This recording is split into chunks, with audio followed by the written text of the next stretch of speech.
A white-haired man, panting and injured, knelt, propping his sword on the ground, and introduced himself as Sal Cooper.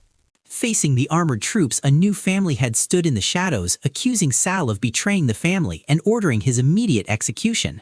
With blood-red eyes blazing with killing intent, Sal gritted his teeth, cursing all those who betrayed him. He frantically swung his sword, fighting back against the encirclement of charging spears.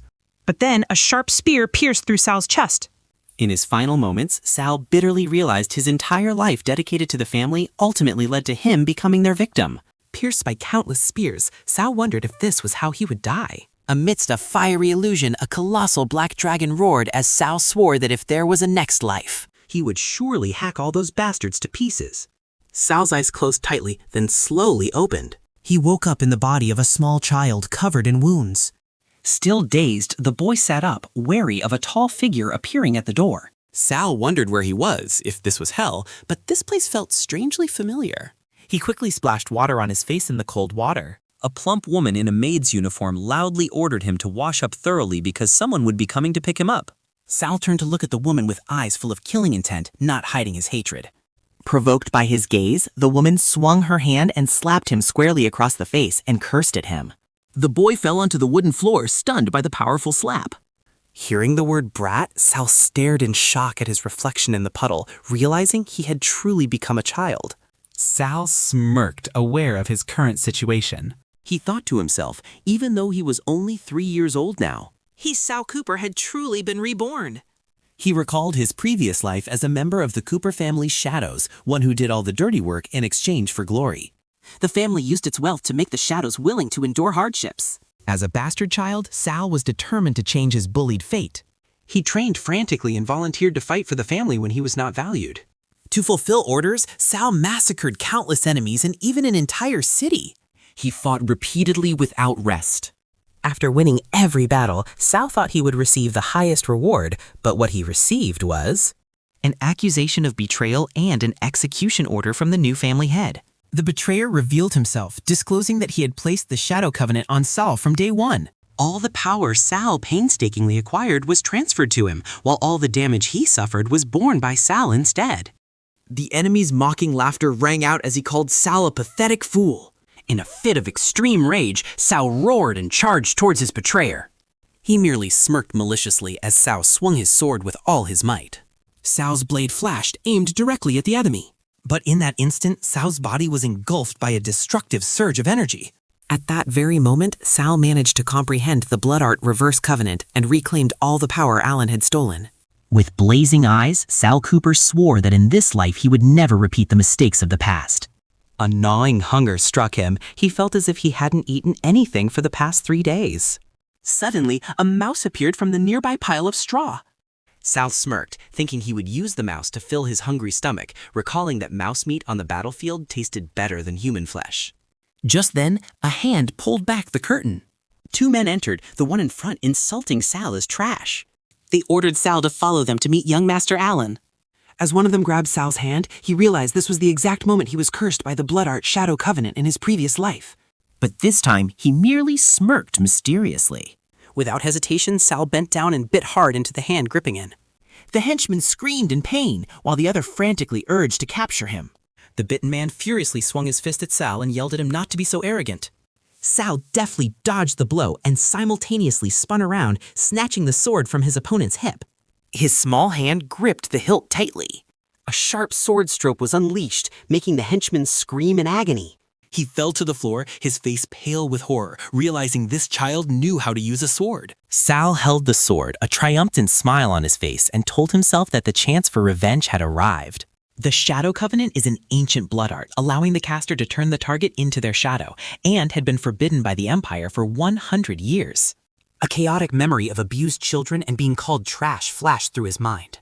In a flashback, an 8-year-old Alan Cooper was angrily scolding his subordinates for letting themselves be bullied by a stray dog. Alan turned to face Sal and a group of other children, resentfully stating that that person dared to lay a hand on his people. Young Sal, despite being grabbed, still looked up with fearless eyes. With a wicked smile, Alan ordered the servant to lock Sal in the dungeon. Suddenly, a woman called out, stopping Alan. It was Hera Cooper, Alan's mother, who believed it wasn't the time for punishment, but that the upcoming oath ceremony was more important. She turned her back and reminded Alan not to forget what she had told him. Hera whispered into her son's ear, emphasizing the mission they had to complete today. Alan glanced at Sal, secretly wondering why his mother had chosen this lowly bastard to be his shadow, and vowed to destroy him when he had the chance. He smiled and responded obediently to his mother. Hera declared that she would take the others outside so as not to disturb the future head of the family. She ordered the other subordinates to clean the hall and cast a soundproofing spell. Alan cleared his throat and poured a liquid from the golden flask into a cup. He raised the cup, declaring that all the children here would become members of the Shadows and must swear an oath to the family. Sal and the other children recited in unison an oath of absolute loyalty to the Cooper family. The chant, "For the family," concluded the oath as the cup was brought into close-up. Sal drank the liquid in the cup without hesitation. Immediately after, a cup fell to the floor and shattered. All the other children collapsed, leaving only Sal standing firm in the room, under Alan's gaze. Alan sneered, mocking the collapsed children for not being able to distinguish between holy water and poisoned water. A drop of blood from Alan's finger preparing for the ritual. He declared that all the children would provide him with power and bear all injuries in his stead. As the cup shattered, a giant purple magic circle activated beneath Alan's feet. Dark energy from the ritual enveloped the children, but Sal remained standing. Feeling the power surge, Alan smugly thought the Shadow Pact had succeeded and intended to go boast to his mother. He happily turned around, calling out his mother's name loudly. Suddenly, a blue lightning bolt flashed from beneath Sal's feet. Alan suddenly collapsed to the floor, horrified to realize he couldn't move his legs. He frantically wondered if this was a side effect of the pact that his mother had never mentioned. Overwhelmed by fear, Alan burst into tears and desperately called for his mother's help. Sal spoke coldly, mocking Alan as a coward who only hid behind his mother. The boy also revealed that Alan's mother had created a soundproofing barrier, rendering his cries for help useless. Alan was utterly terrified when he realized Sal Cooper was standing before him with glowing red eyes and a sword in his hand. Cornered, Alan stammered, asking how Sal could be awake, but only received a mysterious taunt in reply. Sal smiled maliciously, asking Alan how he would react if he reversed the Shadow Pact. The short sword in Sal's hand flared with a fiery aura. Without hesitation, Sal plunged the sword directly into the magic circle, causing an energy explosion. Alan clutched his chest, screaming in extreme pain as the pact was broken. With a sinister smile, Sal wondered what he would do next with Alan lying at his feet. He recalled his previous life when he had paid with his life to reclaim what was his. But in this life, Sal declared that he was simply returning the favor. A piercing scream echoed throughout the Cooper mansion. Hera Cooper panicked upon hearing that the magic had been broken and immediately worried about his son Alan. Inside the mansion, time seemed to pass in silence. The butler reported that Alan had only fainted from using too much magic power, and a servant had been executed for failing the soundproofing spell. Hera coldly ordered the servant's corpse to be fed to the dogs. The butler expressed concern that this would be a psychological burden for the young master. Meanwhile, Alan woke up in bed feeling that something had happened but unable to recall it clearly. Hera gently placed her hand on her son's forehead. She whispered that in this world, the strong devour the weak, and her son was the strong one. Alan suddenly grabbed his mother's hand, as if something had flashed in his mind. His confused expression vanished, replaced by a cruel look as he asserted that he was the future family head, and others were born to sacrifice for him. He turned to seek his mother's approval. Hera burst into a triumphant laugh, proud of her son, and embraced him tightly. From a dark corner, Sal silently observed their profound display of motherly love with contempt. He told himself that it was truly a pity, for from today, Alan Cooper had become his own shadow. Sal recalled that in his previous life, he had found a magic tome detailing the Shadow Pact. He happily offered it to the family, unaware that he had become a sacrifice. Returning to the present, Sal tore a white strip of cloth. He told himself that he only needed a little blood to reverse the pact, but this 3-year-old body was too weak, and he had to become stronger. With determined eyes, Sal identified the first step on his path to becoming stronger. It was the Blazing Cliff, the Cooper family's testing ground to select loyal shadows. Here, children under 10 years old were thrown into thorny forests and had their flesh torn by eagles until their last breath. The goal is to be the first to climb to the top of the mountain and receive a blessing from the mythical Griffin. A training officer announced that they only had 3 days to complete the test. That person was Enos Walker, and he declared the sole objective was to climb to the top of the mountain alive. Among the frightened children, Sal maintained a calm expression upon hearing the warning of death for deserters. Enos pressed a button ordering everyone to start. The ground beneath the children's feet collapsed, sending them plummeting into a chasm filled with sharp spikes. Enos coldly observed the scene from above. He was secretly astonished to see Sal falling in a completely relaxed posture. Another supervisor recognized Sal as the illegitimate child who had angered the young master yesterday. Instead of following the path, Sal began to use his bare hands to climb the sheer cliff face. Enos and the other supervisor burst out laughing, thinking Sal's actions were foolish and that he would soon fall. The supervisor sarcastically remarked that they should go retrieve Sal's body, but Enos Walker said there was no need. Enos smirked, saying he had just come up with an interesting idea, and this was the perfect time for that person to appear. Suddenly, a gigantic shadow swooped down from the sky, making the children below panic and wonder what it was. A terrified child screamed that it was a monster. From the cliff face, Sal coldly looked down at the chaotic scene unfolding below. The Griffin landed among the motionless bodies of the other candidates and let out a sky-shattering roar. It pounced on a victim, sending fresh blood splattering everywhere. The supervisor suggested they should seize this opportunity to use the Griffin to eliminate Sal and please young Master Allen. Enos Walker gleefully agreed and drew his bow, ready to act. An energy arrow flew past the Griffin's head, successfully enraging it. The monster spun around and roared upon discovering Sal kneeling among the corpses. It lunged to attack, roaring for the foolish human's life, but Sal calmly replied that was exactly what he wanted. Sal thought about his experiences from his previous life as he skillfully dodged the monster's attacks. He quickly clung to the Griffin. Sal knew that the only way to quickly reach the peak and receive the blessing was to tame this Griffin. With that said, Sal plunged his sword into the monster's nape. He knew that the Griffin was an intelligent and stubborn monster and that it had to be completely defeated to be tamed. Sal decided he could only use one move at this moment. He lunged forward, swinging his sword to deliver a powerful slash towards the Griffin. In response, the monster roared and began to gather a sphere of wind energy in its mouth. Immediately after, a gigantic whirlwind erupted, sending Sal flying into the air. Swept away by the strong current of wind, Sal screamed in helplessness. Fortunately, he managed to cling to a rock ledge to avoid falling. Sal frustratingly realized his 3-year-old body was too weak, despite still having sword-fighting memories from his previous life. He knew that with his current physique, he would be blown away by the Griffin before he could even get close. Suddenly, Sal had an idea when he saw a cave on the cliff face. Below, the Griffin continued to gather another wind attack. The extremely powerful gust of wind rushed towards him. Sal had to brace himself and plunge his sword into the ground to hold steady. He knew the power of each attack would gradually increase, and he couldn't possibly withstand the 10th blow. Suddenly, a plan flashed through Sal's mind. He braced his feet on the ground, preparing to act. Realizing there was no escape, Sal decided to face the attack head-on. He yelled, deciding to use the Griffin's own power to propel himself into the cave. To minimize his exhaustion, Sal decided to use the shadow pact to draw power from that person. With a crazed smile, Sal flew through the air while gathering a sphere of dark energy in his hand. At the same time, a teacup shattered in the Cooper mansion. Alan suddenly fainted, causing a minion to frantically scream for help.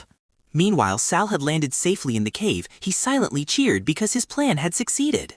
He quickly ran deeper into the cave. The gigantic Griffin landed right at the entrance. It roared furiously, asking where the intruder thought he was going. The monster plunged its sharp claws into the rocky ground. But then it froze upon seeing the scene inside. Sal was holding his sword to a baby Griffin, causing the mother Griffin to wail in despair. Sal revealed he knew its child had a congenital broken wing and reassured it that he wouldn't harm it. On the contrary, he offered to heal its wings and help it fly. Sal presented a condition for his agreement. Meanwhile, the two supervisors believed Sal was dead and gleefully left to report their success. Suddenly, the giant Griffin appeared right behind them, terrifying them. Sal sarcastically remarked that they would have to wait for Alan in hell, making one of the supervisors recognize him. The monster lunged, attacking the two panicking individuals who were screaming for help. A severed arm fell to the ground, signaling their demise. Sal reminded the Griffin of its promise, and it agreed to take him to the northern mountain range. Sal and the Griffin arrived at the Stone Land, standing before a colossal gate. The Griffin reiterated the agreement. Sal would retrieve Perseus' sword, and it would have Medusa's blood for healing. But Sal secretly thought that his goal was not the sword, much less helping the Griffin. The Griffin used its strength to push open the heavy stone gate. As the gate opened, Sal revealed his true plan was to use the Griffin to destroy this place.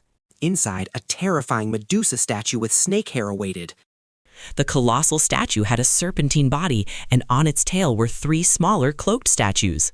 As the Griffin cautiously stepped inside, both looked up warily. Suddenly, the Medusa statue came to life, grabbing the Griffin's neck and roaring.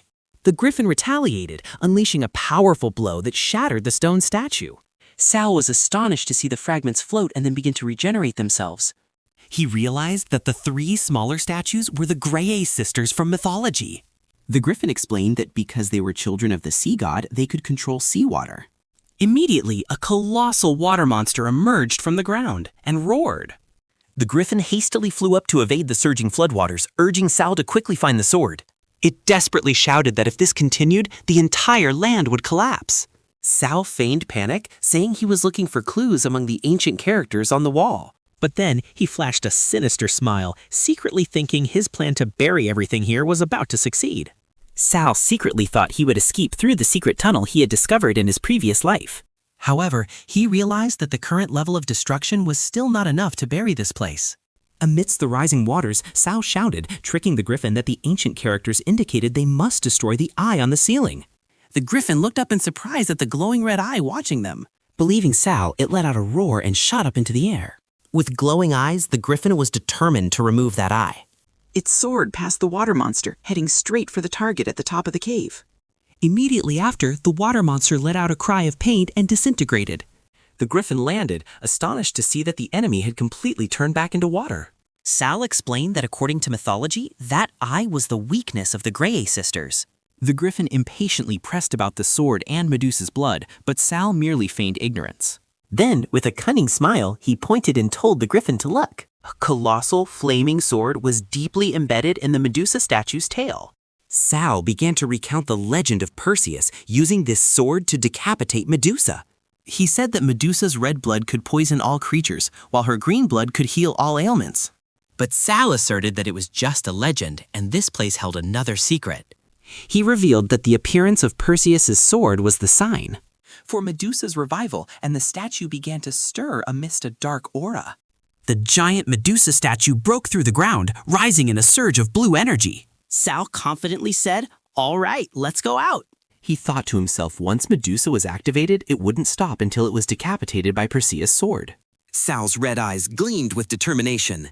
He nimbly dodged Medusa's massive snake tail as it lunged forward. Sal landed safely and got into a battle-ready stance. Standing before the monster, he wondered what was happening. Sal looked around, wondering where Griffin had gone. The baby Griffin was hiding fearfully behind a rock, saying it would leave the rest to Sal because it didn't want to die, surprising him with its shrinking ability. One of Medusa's snakeheads growled menacingly. Sal thought to himself that he was lucky to have traversed this secret realm in his previous life, so he wasn't helpless. He stood up with a resolute gaze.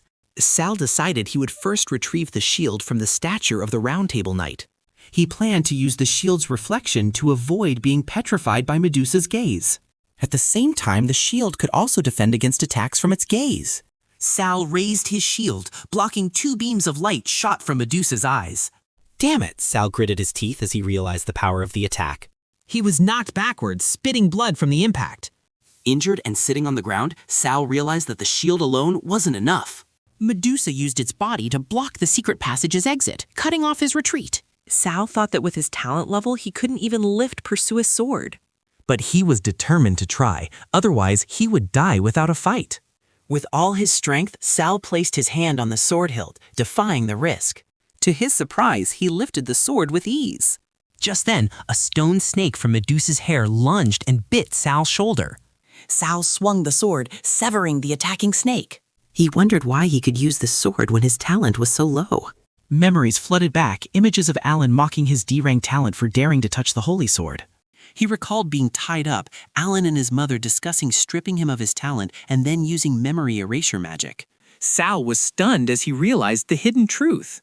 Alan's voice echoed in his head, boasting that Sal's swordsmanship talent now belonged to him.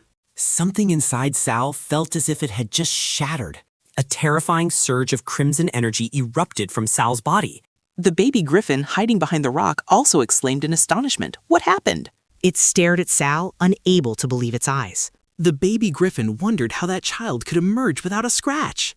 In its eyes, Sal, at this moment, was no different from a monster as the stone snake shattered into pieces while he stood firm and unharmed.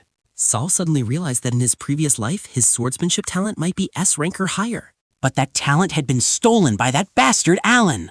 Sal bitterly realized that the mistress had used magic to strip him of his talent to give to Alan, then erased his memories. The revealed truth made him burst into maniacal laughter, scaring the baby Griffin, who wondered what was wrong with this child. His laughter died down, replaced by eyes burning with hatred.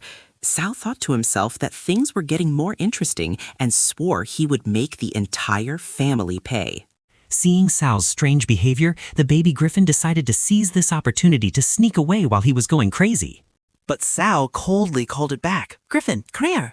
The baby Griffin fearfully turned back, while Sal wondered why an S-rank monster would be so afraid of him. The baby Griffin just looked bewildered, not understanding what was happening. Suddenly, a giant adult griffin burst from the ground and flew into the sky. It roared, realizing Sal had used it to destroy this secret land, but it would overlook it because he could heal its child. The secret land began to collapse at Griffin's will. Amidst the ruins, an ancient stone structure cracked open, emitting an eerie blue light. The eyes of the giant statue snapped open. The majestic adult Griffin looked down and declared, "Sal Cooper, by the name of Griffin, I bestow my blessing upon you." It granted Sal a body that would never be harmed, no matter how it was attacked. Sal felt his body strengthened and minor wounds heal, thinking to himself that this was good because he wouldn't need to transfer injuries to Alan anymore. He also decided he must conceal his S-rank swordsmanship talent to avoid unnecessary trouble. In return, Sal gave Griffin a vial of medicine, saying it would heal its child's wings. The emerald green medicine was poured onto the baby Griffin. In Sal's presence, the baby Griffin drank the healing potion. After being healed, the baby Griffin let out a joyful cry and flew in the sky for the first time, under the proud gaze of the adult Griffin. Griffin explained to Sal that if its offspring didn't accept a master before maturing, it would just be a foolish bird. Sal replied with a cryptic piece of advice, reminding Griffin that it too only became strong after accepting a master. Sal's words made Griffin recall its master who died 100 years ago, the one who fed it human brains to awaken its intellect. Griffin suddenly realized that Sal was the powerful and ruthless master it had been searching for. Standing before Griffin, the boy introduced himself as Sal Cooper. Griffin immediately bowed, earnestly pleading with Sal to accept its offspring as a pet monster and praising the child's limitless potential. Sal smirked, thinking the fish had taken the bait. He agreed to accept the young Griffin, but on the condition that both of them enter into a contract. Sal demanded that Griffin provide all information about Blood Cooper and the precious key that opens the Cooper family shrine to the Bled Sword spirit. Meanwhile, at the Cooper mansion, an angry voice echoed, frustrated at being unable to find the cause of the young master's illness. Hera Cooper irritably questioned the continuous fainting spells of her son. The old butler reassured her, reminding her that the young master was protected by the Shadow's oath, and that other shadows bore the injuries in his stead. Hera remained suspicious, feeling that Alan's condition had become strange since the Shadow's oath ceremony, and believed someone was pulling the strings behind the scenes. The butler then reported another urgent matter. Sal Cooper had ranked first in the ability test. He further revealed that Sal had used Griffin to kill the two walkers, uncle and nephew, and had tamed its offspring. Upon hearing the news, Hera furiously ordered Sal to be summoned immediately. A figure entered the room, drawing the attention of Hera and the butler. Sal Cooper appeared neatly dressed, politely asking the madam what she needed his help with. Hera Cooper interrogated Sal, asking why he had killed the Walker training officers. With a cruel smile, Sal replied that he did it all for the family and such useless individuals didn't deserve to exist. He looked up defiantly, asking if the madam agreed, leaving Hera Cooper stunned by his audacity. Sal secretly thought of his hatred, resolute that no matter what card his opponent played, he would never be afraid. Regaining her composure, Hera smiled and ordered Butler Doug to reward Sal Cooper with a period of rest at the Eden Spring. Sal bowed in thanks, but inwardly found this coincidence highly suspicious. The door closed behind Sal.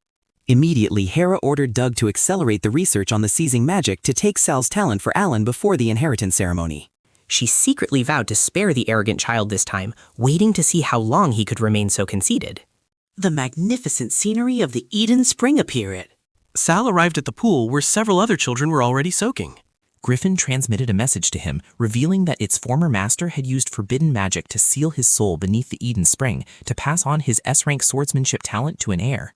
Griffin instructed Sal to swim along an underground current to a subterranean cave where a key would guide him.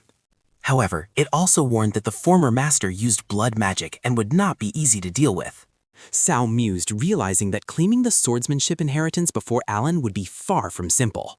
Meanwhile, the children in the pool whispered in admiration as they recognized Sal, who had topped the training period and tamed the young Griffin. Suddenly, Renaud Ors, the stablemaster's son, sneered that Sal was nothing to admire, being merely the son of a whore. He and his henchman Lucien Sias approached, mocking Sal, likening him to a monkey, and the other children joined in the jeering. Sal looked at them coldly, recalling his previous life when these very individuals under Alan's direction had slandered him and driven him to his death. Renaud Orzel roared, challenging Sal to prove his invulnerable body.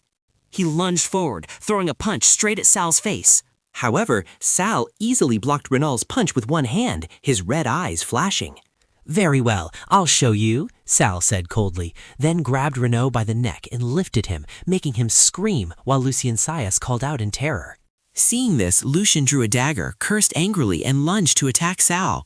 The blade flashed, accompanied by the sound of blood splattering. Lucien was stunned to see his dagger embedded in Sal's arm. But then he realized in horror that Sal had used Renon's body as a human shield, and the blade had actually pierced his brother's chest. Oops, my bad. I accidentally used this guy as a meat shield, Sal said with a venomous smile. He casually kicked Renault's body away, leaving Lucien aghast. Immediately after, Sal grabbed Lucien and threw both of them into the spring, saying that this place could heal their wounds. Sal revealed his intention to turn both of them into experimental pawns for future training. As Renault's body sank, a strange surge of dark magic emanated from his wound. Sal realized this was the strangeness Griffin had warned about, a forbidden magic on par with blood magic. He pondered how to reach the bottom of the spring without touching the dangerous water. Suddenly, a familiar cry for help rang out, drawing Sal's attention.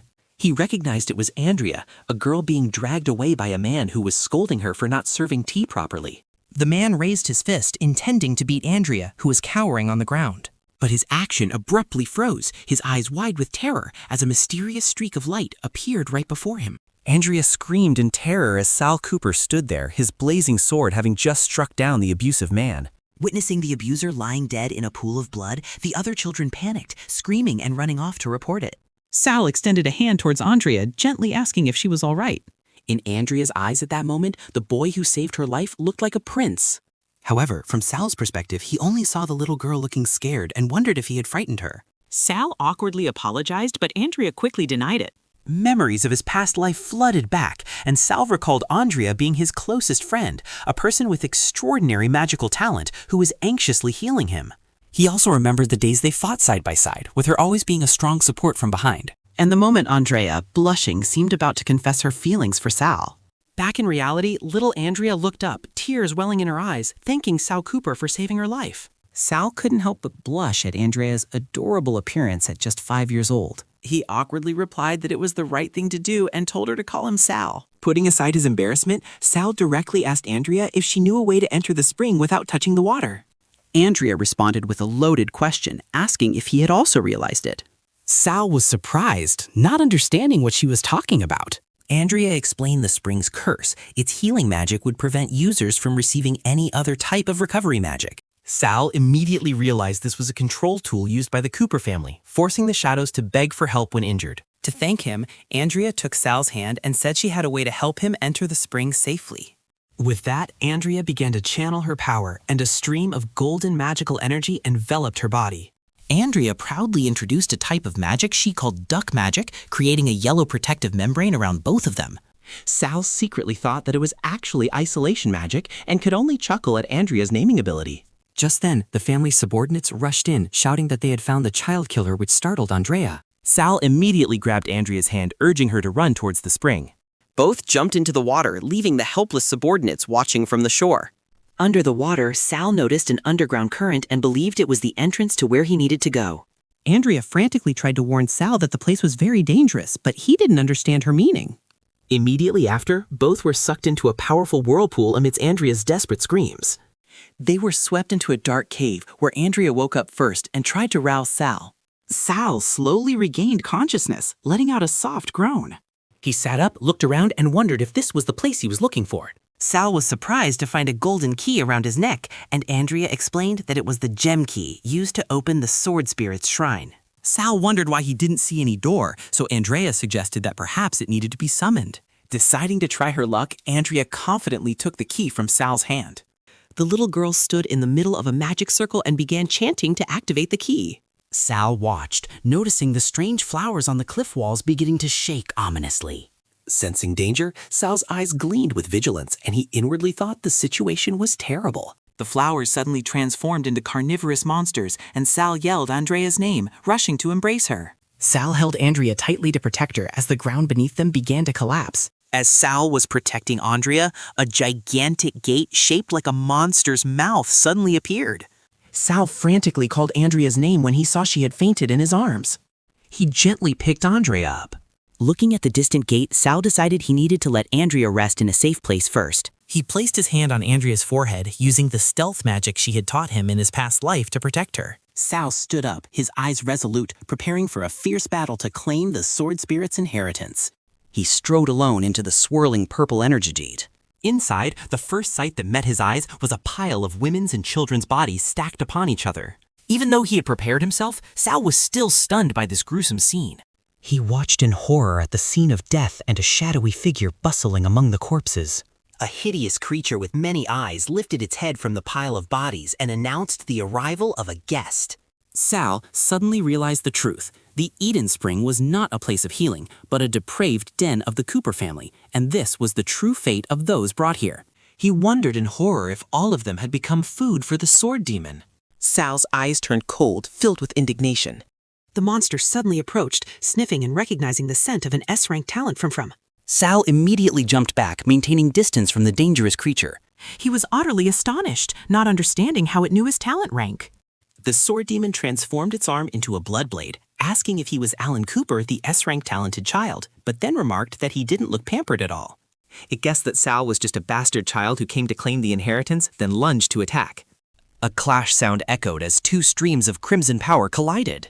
Facing the sword demon, Sal Cooper coldly declared that he had only to kill it. Sal lunged with a slash, making the sword demon exclaim, "Truly a descendant of Bled Cooper." The monster bared its sharp teeth, showing amusement at the boy's ferocity. Both lunged at each other once more in an instant.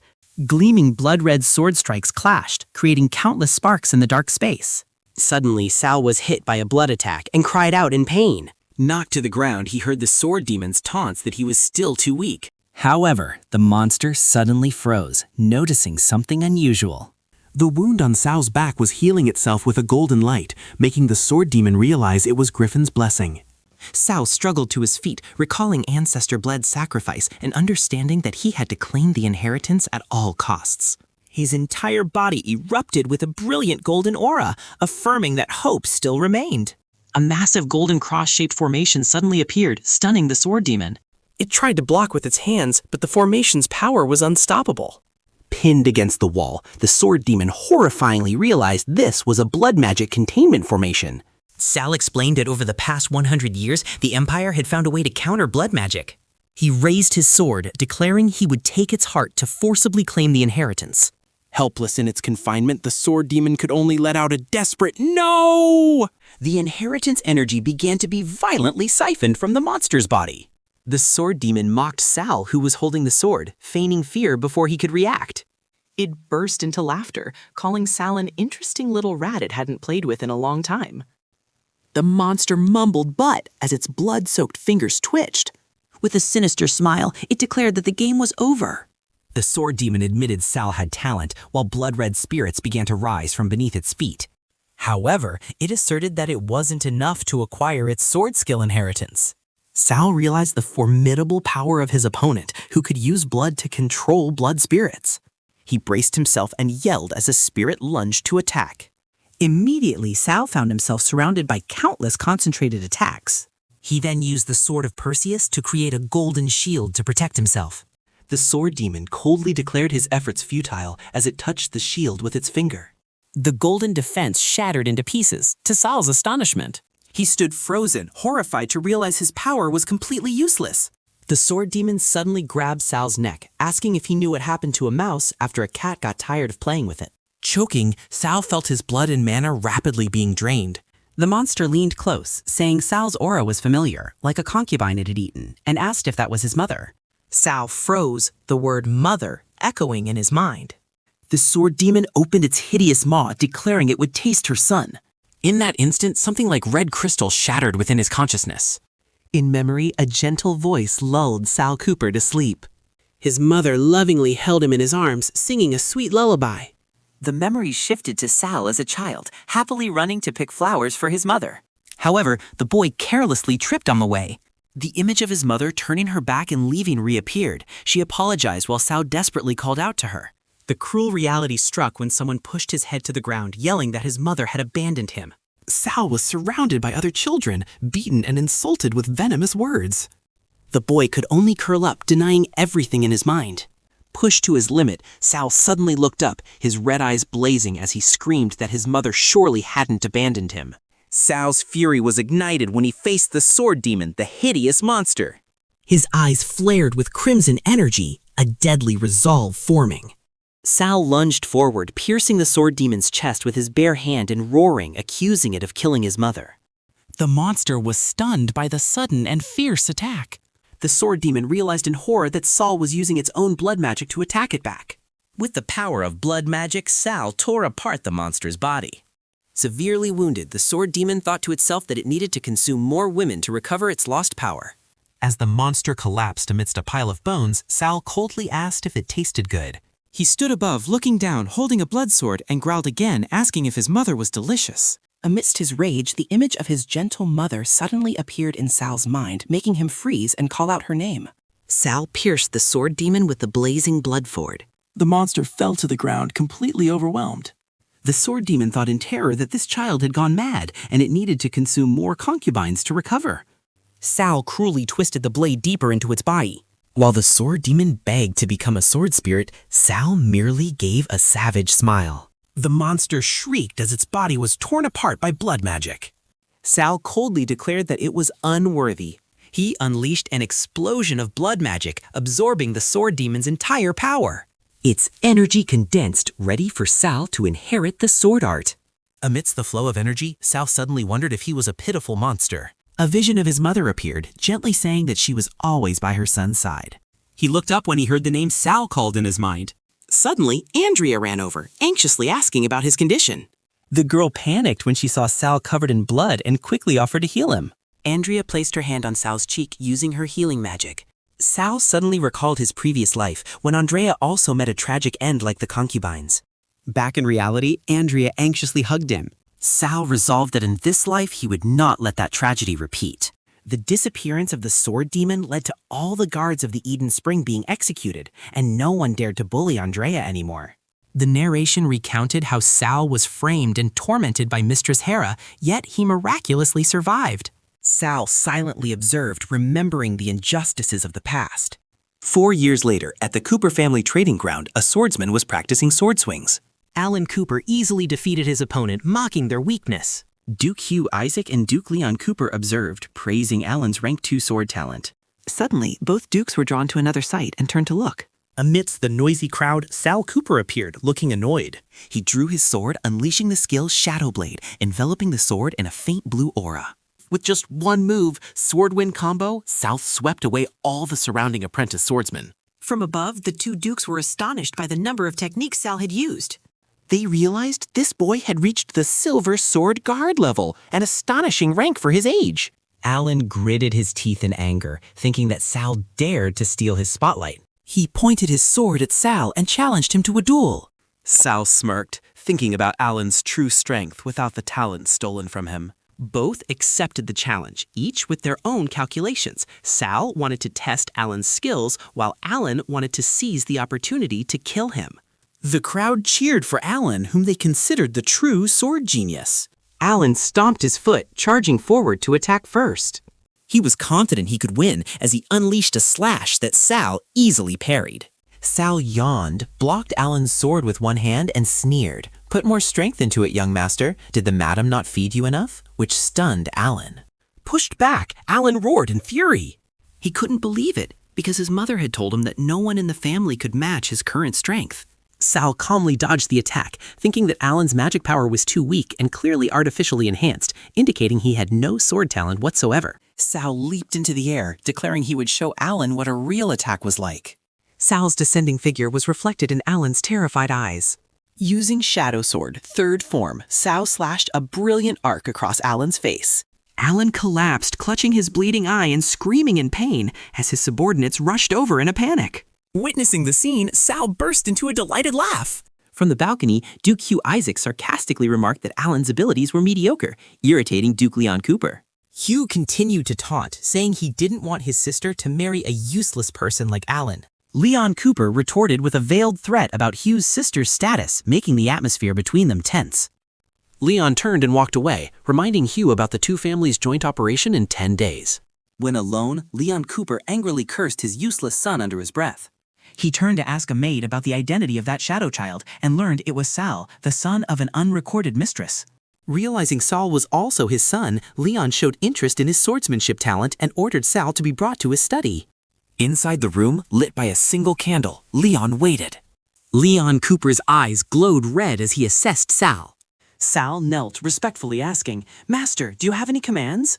Leon secretly thought Sal was deliberately hiding his talent to contend for the heir's position, but he was confident he could easily see through a cunning child. Leon Cooper ordered Sal to lead Shadow Squad 10 to the Lost Crystal City in 10 days to retrieve a dragon egg. He handed Sal the sword used to activate the teleportation gate to the city. Sal secretly realized this was a suicide mission, but he couldn't miss the chance to obtain the dragon egg. He respectfully accepted his master's command. However, Sal unexpectedly spoke up, saying he had a request which surprised Leon Cooper. 10 days later, Sal led his team, which included Andrea riding on the back of the young Griffin named Mio. Andrea nervously asked Sal about her accompanying them, but he reassured her that it was fine. With a sharp glare, Sal made the other team members readily agree that Andrea's presence was not an issue. Upon arriving at a desolate land, the team looked bewildered, wondering if this was the Crystal City. Suddenly, a voice rang out mocking the Cooper family's elite squad for lacking such basic knowledge. The woman introduced herself as Gloria Isaac, the sister of the Isaac family head and Alan's fiancé. Gloria approached to talk to Sal, but he completely ignored her. Sal only instructed Andrea to stay with Mio, infuriating Gloria for being disregarded. He continued walking, despite Gloria shouting from behind him. Sal only turned back to remind them that if they didn't activate the gate together before sunset, this trip would be useless. He briefly recalled his past life, when Gloria was also a troublesome woman who constantly challenged him. Returning to reality, Sal secretly hoped Mio would successfully complete the mission he had assigned. The two activated the altar together, causing a magnificent crystal city to rise from the ground, overwhelming Gloria. But in Gloria's mind, she was plotting to kill all the Cooper family soldiers to steal the dragon egg, and Sal had recognized her intention. An Isaac family soldier charged forward to attack, believing the family head would heavily reward him. But Sal had sensed the danger, hastily shouting a warning for everyone to retreat. A massive surge of energy exploded, throwing both Gloria and the reckless soldier back. From within the light, the city's Ilian sentinels appeared, causing the children to panic while the supervisor ordered them to engage. Gloria contemptuously called an Ilian sentinel trash as she charged to attack. She unleashed Thorn Slash, a whip of glowing red thorns that tore through the enemy, astonishing the soldier. Gloria turned back to scold the soldier for acting on his own, but he retorted that he did it for the family. While she was off guard, 2 other Ilian sentinels approached from behind, making the soldier shout a warning. Gloria was terrified, but those Ilion sentinels suddenly shattered into pieces before they could touch her. Sal stood there, his sword still bearing the afterimage of the recent attack. He raised his weapon high, boldly ordering all shadows into battle positions. Hearing the command, the entire team responded in unison and quickly followed the instructions. Sal led, and together with the team created a massive purple magic formation beneath their feet. An Ilion sentinel seemed confused by the rising dark energy. Sal declared boldly, wanting to see whether their light power or his side's darkness power would prevail. He swung his sword, unleashing a massive surge of dark energy that swept away everything in its path. From afar, the Isaac family soldiers watched in shock as all the Ilian sentinels were defeated by Sal's power. Gloria watched his retreating back, smiling as she admitted, "Sal Cooper, you're quite capable." Their objective, a glowing red crystal dragon egg, was radiating powerful energy ahead. Sal was smug. After absorbing the crystal power, his swordsmanship rank had skyrocketed. His next target was the stone altar in the center of the area. On the altar was a diamond-shaped lock. Sal used a red crystal shard from the dragon egg to activate the mechanism. The ground suddenly shook violently, startling Sal and the others. He realized the altar was descending and shouted loudly, ordering everyone to climb aboard. The whole team hurriedly jumped onto the stone platform as it began to sink into the ground. Together, they descended into a dark, deep cave. Below, a terrifying sight appeared, the lair of the demonic dragon. From within the lava, a colossal demonic dragon with black scales roaring. The group prepared for battle, but Sal seemed to have anticipated its appearance. Suddenly, Gloria frantically warned everyone to stay away from Sal. Sal clutched his face, coughing as a surge of dark energy swirled around him and his eyes glowed crimson. In his mind, the sword demon's spirit appeared, mocking and tempting him to become a bloodthirsty demon. The others watched Sal in horror, sensing a terrifying surge of murderous intent. The sword demon urged Sal to view his comrades as prey and unleash his full destructive power. Losing control, Sal lunged towards the panicked fleeing candidates. Just then, a familiar voice rang out, "Sal, don't!" Andrea suddenly appeared, her hands radiating a purifying light, making Sal gasp her name in shock. In the midst of losing control, Sal froze when he heard a familiar voice call his name. In his chaotic mind, he saw an image of Andrea reaching out to him, trying to pull him from the darkness. Andrea's voice continued to echo, gently calling him to wake up. Sal opened his eyes, astonished to see Andrea right beside him. She explained that she had used purification magic to suppress the demonic energy within him. He remained seated on the ground, looking up at Andrea as she stood. Andrea joyfully held up the dragon egg, announcing that it was safe and the only one left. She reassured Sal that she had hidden the egg from the Isaac family and that he no longer needed to worry about completing the mission. Sal thanked Andrea, but his eyes showed that he wasn't worried about that at all. He secretly thought about his original plan to have Mio take Andrea away and fake her death. Furious that his plan had failed, Sal swung his sword at Mio and cursed it as a stupid bird. Mio frantically explained that Andrea herself had been worried and insisted on coming here, while Andrea tried to calm Sal down. Just then, another group of candidates appeared and called out Sal Cooper's name. Two of them drew their swords, clearly showing hostility. The leader spoke up, accusing Sal of trying to steal his dragon egg. Sal was stunned by an unbelievable sight. The leader had just unexpectedly stabbed his own comrade from behind. Immediately after, he knelt before Sal. He and the other person bowed their heads, swearing to abandon their families and pledge loyalty to Sal until death. Sal was bewildered by their sudden oath of loyalty. Just then, Andrea ran over joyfully, carrying the dragon egg. The egg in her hand suddenly trembled and began to crack. A demonic dragon hatchling broke through the shell, roared, and flung both Sal and Andrea away. Sal immediately stood up, declared that demonic dragons only obey the strongest, and asked if it would accept him as its master. In response, the hatchling affectionately licked Sal's hand, showing its submission. Sal's two new subordinates cheered with joy upon seeing that he had tamed the demonic dragon. From that day forward, the rebel force against Sal Cooper's family was officially born. Meanwhile, at the magnificent Cooper family mansion, Alan whined, asking his mother, Hera, when he could go to the racetrack. Leon Cooper, his father, angrily scolded his lazy son and compared him to Sal, who had just defeated the demonic dragon and even tamed its offspring. Hera immediately defended him, stating that if it were Alan, he would surely have been able to do it too. She ignored her husband's words and decided to personally take Alan out. The room door slammed shut behind Leon. Alan happily ran off, eagerly urging the servants to bring him his riding whip. After her son left, Hera turned to inquire about the progress of the deprivation magic research. Butler Doug reported that the research was complete, only awaiting an S-rank talent test subject, and they would use it immediately on Sal Cooper. Harris smirked maliciously, determined to eliminate the thorn in her side this time. 5 years later, Sal Cooper completed the purification of his powers. He thought to himself that he could now fully utilize his swordsmanship and thanked Andrea. Andrea happily replied that she was the one who should be grateful for Sal giving her the precious staff. Suddenly, a small noise outside the window interrupted their conversation. Sal immediately rushed out, but the lurker had escaped. He guessed it was the butler. Soon after, 2 loyal subordinates reported that the mission Sal had assigned yielded results. They revealed that they had been tracking the butler and discovered he was plotting to perform an S-rank talent deprivation ritual in 3 days. Sal deduced that the target of the ritual was not him, but someone else with extremely high magical abilities. He was shocked to realize that the one they were targeting was Andrea, who looked at him in confusion. 3 days later, Andrea went into the warehouse alone, intending to use magic to clean up. The butler Doug suddenly appeared from behind, terrifying Andrea. He quickly used a sedative-soaked cloth to subdue her.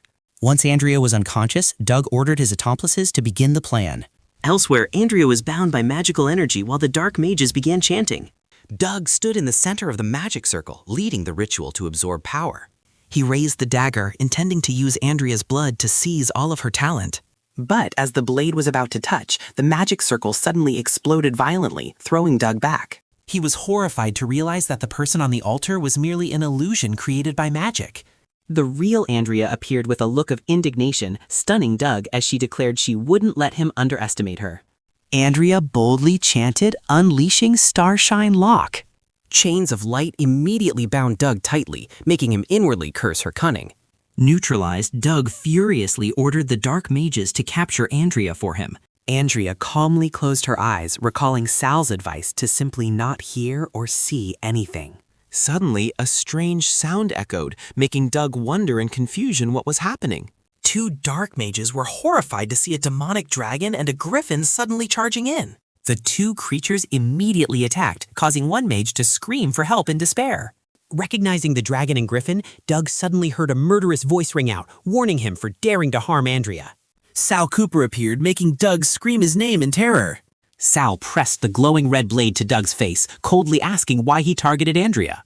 Overwhelmed with fear, Doug confessed that Andrea was merely an experimental subject for the deprivation magic, meant to ensure success when used on Sal, then begged for his life. Sal was stunned to realize that Andrea had been dragged into danger because of him. He looked down at the butler and said he could spare him. But then, Sal paused meaningfully, his hand tightening on the sword hilt. A dark magic circle erupted beneath Doug's feet, making him scream in pain as he recognized it as the Shadow Oath. Sal grabbed Doug's face, ordering him to report back that the ritual was successful or face the consequences. With glowing red eyes, Sal revealed his plan was to fully expose Alan's true nature. Doug obeyed, reporting the good news to Hera Cooper, while in the distance, Alan was bluntly rejected by Gloria Isaac. Hera happily asked again and was confirmed by Doug that they could proceed with the ritual on the full moon night, which was also Alan's coming-of-age ceremony. Hera Cooper smiled contentedly, believing her wish was about to come true and that Alan would become the strongest in the Empire. Meanwhile, Alan smugly approached his fiancée, assuming no woman could refuse him. He was stunned to realize that the other party had no intention of indulging him. Gloria Isaac blocked Alan's hand, contemptuously calling him a useless young master unworthy of her. She challenged Alan to a duel, causing him to frantically call for people to escort her away. Just then, a metallic clang echoed as two swords clashed. Sal Cooper suddenly appeared, easily blocking Gloria's attack, saving Alan from a humiliating defeat. Sal turned to look at Alan with a mocking smile, asking if the young master was all right now that he had come to save him. Humiliated, Alan roared that he didn't need help and asked in astonishment why Sal was there.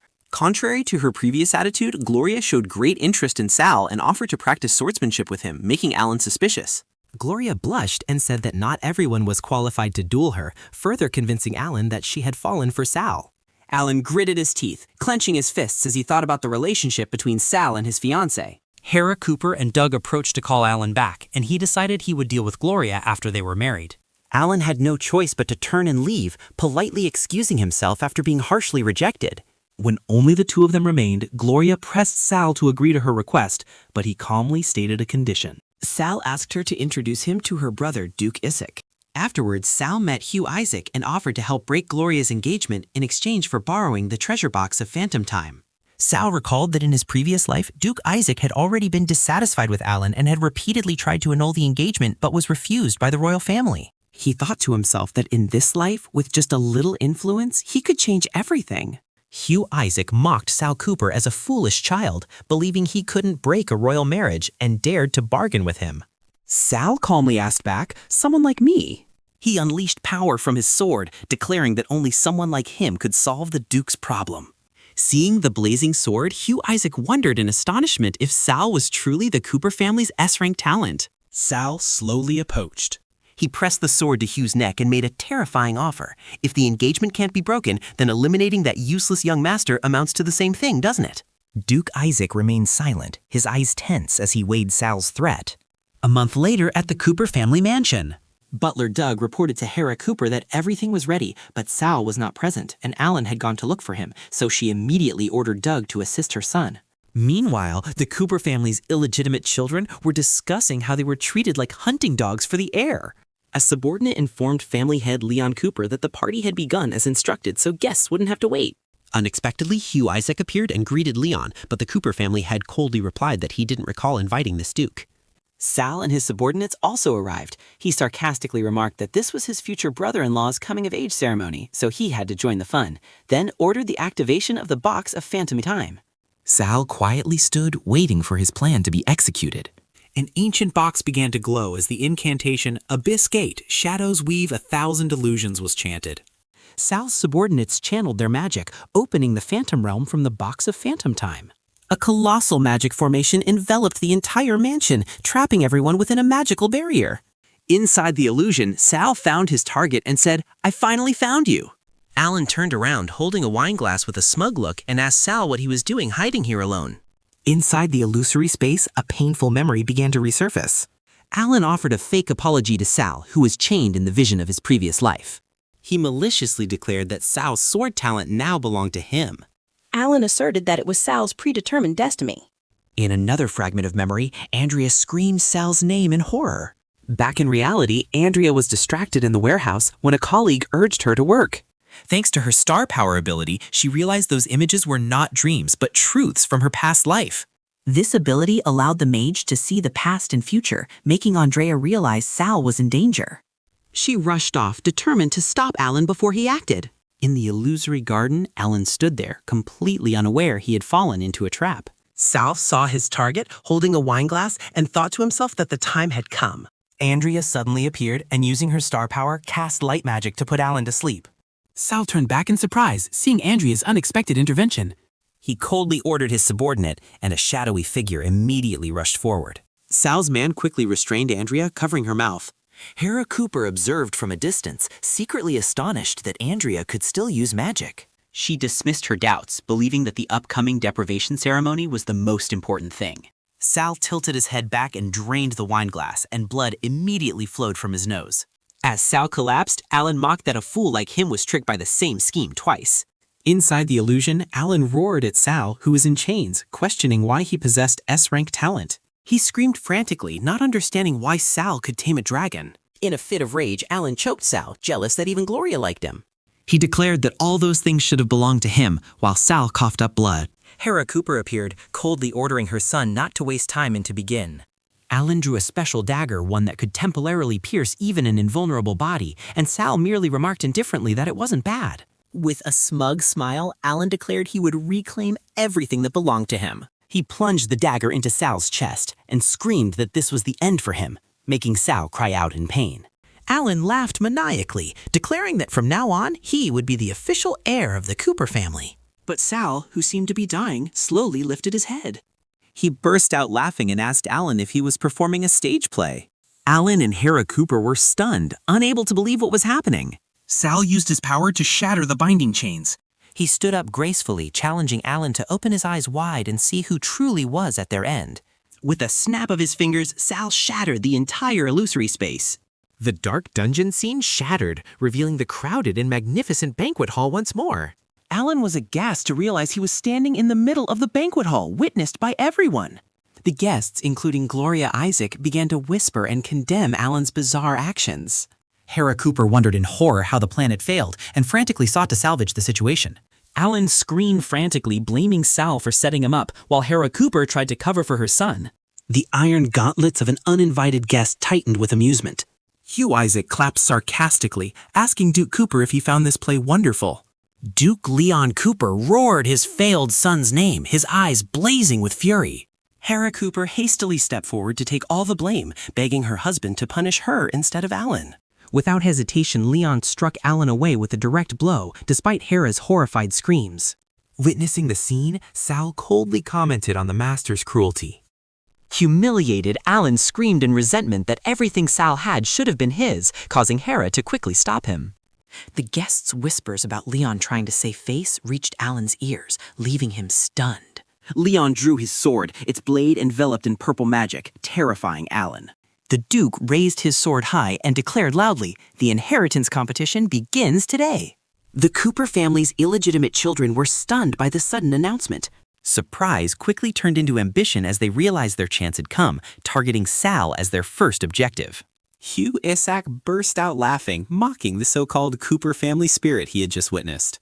He immediately proposed canceling the engagement, declaring he didn't want his sister to marry a liar and a weakling. Leon explained that everything was due to the box of phantom time, asserting that Sal had colluded with the enemy.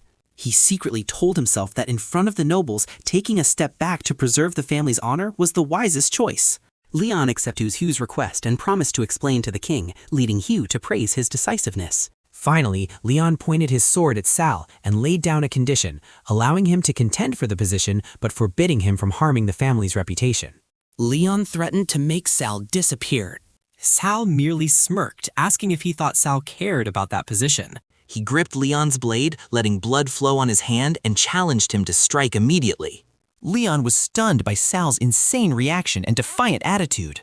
Finally, he irritably retracted his sword and decided to let it down. A subordinate suggested teaching Sal a lesson, but Leon waved him off, saying he was quite looking forward to what Sal could do. Leon secretly thought Sal's personality was unpredictable, wondering who he took after. Meanwhile, elsewhere in the Cooper mansion under the moonlight, Hera was furious, questioning Doug why Sal had found out about their plan. Another subordinate led the bound Andrea in, asking Hera how to deal with her. With a deranged expression, Hera ordered Andrea to be thrown to the carnivorous beasts. However, she suddenly paused as she noticed something unusual. Hera muttered that Andrea had just used magic, meaning the talent stripping test had no effect. She turned to Doug, angrily shouting that it couldn't be happening. Hera pressed Doug, asking why he hadn't stripped Andrea of her talent, and he tremblingly confessed that he hadn't been able to. Without hesitation, Hera coldly ordered the guards to execute Doug on the spot. Held tightly by the guards, Doug frantically cried out that Sal Cooper himself had forced him. But his explanation came too late as the blade came down. Hera coldly watched Doug's corpse, commenting that there was nothing to explain when a disloyal dog was killed by its master. After executing Doug, Hera turned to the bound Andrea and declared she would make use of her talent. She used magic to tighten her grip around Andrea's neck, making her cry out in pain. However, Hera was astonished to realize her magic left no burn marks on Andrea. She suddenly realized Andrea might possess a special physique called the Ice Soul Body. According to legend, those with an ice soul body could become a furnace to help others increase their power. Noticing this new value, Hera looked at the desperate Andrea with a calculating gaze. Meanwhile, Sal stood on the balcony pondering the master's hesitation in punishing Alan and suspecting he feared Harris's influence. He smirked, determined not to leave until he made Alan experience all the pain he had endured. Hearing a sound, Sal turned to the door and invited the guest in, thinking it was Andrea. But the one who entered was Gloria Isaac, who had come to retrieve an item her brother had lent Sal. Sal fell into thought about the possibility of allying with the Isaac family to eliminate Alan, making Gloria angry at being ignored. He handed her the box of phantom time and asked why a major family would consider an item that only created illusions a treasure. Gloria playfully refused to answer, secretly thinking she would use this information to make Sal owe her a favor. Seeing Sal uninterested in turning away, Gloria immediately shouted a challenge, only to receive an indifferent reply. Soon after, both stood facing each other in a large arena. Gloria immediately attacked with magical thorn whips, but Sal was ready with his blazing sword. He easily blocked her attack. With superior speed, Sal glided past and appeared right behind the still stunned Gloria. He held his sword to her neck and declared she had lost again, making Gloria grumble indignantly that he wasn't gentlemanly at all. Sal demanded Gloria reveal the secret of the box of phantom time as per their agreement. Gloria explained a legend that one could sacrifice their life to revive another. Sal was lost in thought as memories of his own rebirth flooded back. He was shocked to realize that Andrea herself had sacrificed her life for his reincarnation, and he vowed to protect her. Just then, two of Sal's subordinates rushed in with bad news that Andrea had been captured. Hearing the news, Sal's eyes blazed with bloodlust, his face revealing extreme anger. He pressed for details and learned that Mistress Hera herself had captured Andrea in the forest last night. Meanwhile, two maids were gossiping that Andrea had become a personal maid and would be the young master's future mistress. Gloria overheard and realized they were talking about Alan, not Sal. Sal roared Alan's name and shot forward like an arrow, his murderous aura terrifying his subordinates. Elsewhere, Alan was in a furious rage after being humiliated by Sal, and a subordinate tried to intervene. Alan angrily kicked his subordinate away, refusing to listen to advice. Another henchman immediately offered a plan, suggesting Alan use Andrea for revenge. Alan gleefully declared to the shackled Andrea that she would become his mistress. Chained by magic that sealed her powers, Andrea desperately called Sal's name silently while Alan mocked her. Alan reached out to Andrea, demanding she accept her fate as his mistress. Immediately, Sal appeared and delivered a fiery punch straight to Alan's face. Alan was sent flying, screaming in pain as he realized his attacker was Sal. Giving his opponent no time to react, Sal roared and delivered a finishing kick. Alan let out a piercing scream of pain. Sal roared in fury, lunging forward with the intent to finish off his opponent. Sal's punch landed heavily on Alan.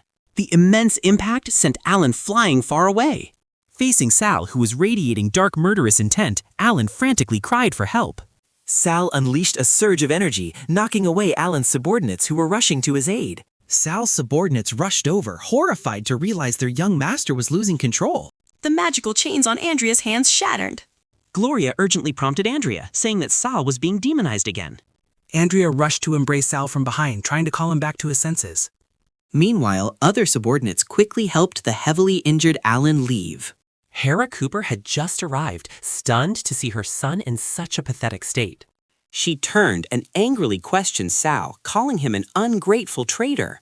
Sal ignored the accusation, calmly reaching into his collar to pull out an item. The sword of Perseus glowed brightly in his hand, astonishing Andrea. Hera was also stunned by Sal's actions, not understanding what he intended to do. Sal coldly used the blade to cut a line across his palm. Then he raised his bleeding hand above Alan's head and declared, "I, Sal Cooper, challenge Alan Cooper to a holy war, to the death." 7 days later, in the arena, Sal Cooper and Alan faced each other under the watchful eyes of the great clans. Sal scoffed upon seeing Alan hadn't fled after a 7-day delay. Alan retorted that he wouldn't miss the chance to crush a stinking bug, simultaneously summoning a strange shield. Sal felt uneasy about the shield the moment the match was declared to begin. Alan commanded the shield to fire petrifying laser beams, making Sal exclaim in astonishment, "Medusa?" Sal had to constantly dodge the deadly light beams while Alan mocked him as nothing more than a dancing monkey. An information panel appeared explaining the ranks of swordsmen, including Golden Swordmaster. Sal realized the Shadow's Oath couldn't protect him from the petrification effect because it wasn't considered damage. Determined to destroy the shield, Sal was unaware that Alan was smugly pleased to have acquired the Aegis of Medusa in place of the stolen sword. Alan burst into maniacal laughter, seeing Sal could only helplessly dodge. Sal decided to attack head-on, charging straight towards Alan. Alan raised the Aegis of Medusa, its eyes flashing with an eerie light. Sal powerfully swung the sword of Perseus, striking directly at the shield.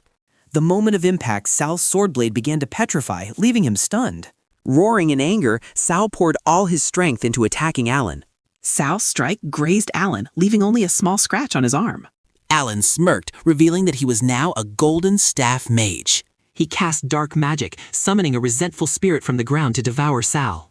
In the stands, Hugh Isaac was horrified to realize it was an evil magic requiring the souls of 1,000 people who died in agony. Leon Cooper sharply retorted to Duke Isaac, asserting that this was a secret and tradition of their clan. Meanwhile, Sal calmly swung his sword, slicing apart the charging resentful spirits, despite Alan's mockery for not dodging. Alan was stunned to see his attack completely ineffective, unable to believe Sal could resist the corrupting magic. Enraged, Alan roared and continued to command the skull spirits to attack Sal. However, Sal stood firm amidst the dark magic, completely unharmed. He coldly looked at the bewildered Alan and declared that after struggling enough, he could die. Alan scoffed as Sal swung his sword, confident that as the master he couldn't be harmed by his shadow. Suddenly, the other illegitimate children of the Cooper clan screamed in pain as the Shadow's Oath transferred all damage to them. In the stands, Leon Cooper angrily realized Sal had used the oath to protect those he considered useless. Alan decided to punish them, using the dark magic Staff of Life to drain the life force from the children. Andrea was horrified to feel her life force being drained, helplessly watching Lucian and Renaud collapse. Alan laughed savagely, declaring he wouldn't stop punishing them whether Sal surrendered or not. Sal plunged his sword straight into the ground. He refused to become a monster like Alan and activated the Blood Array Forbidden Art. A blazing red blood array erupted from the ground, completely overwhelming Alan's dark magic and astonishing him. The stolen life force returned to the children who joyfully hailed Sal as their leader. Suddenly, a colossal defensive barrier appeared in the sky, and the shadow of a dragon swept past. The demonic dragon cub broke through the barrier and plunged into the arena.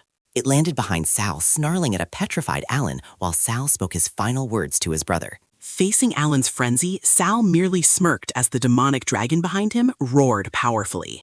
Witnessing the scene, Hugh Isaac exclaimed in astonishment about the legend of the dragon armor, leaving Gloria Isaac confused.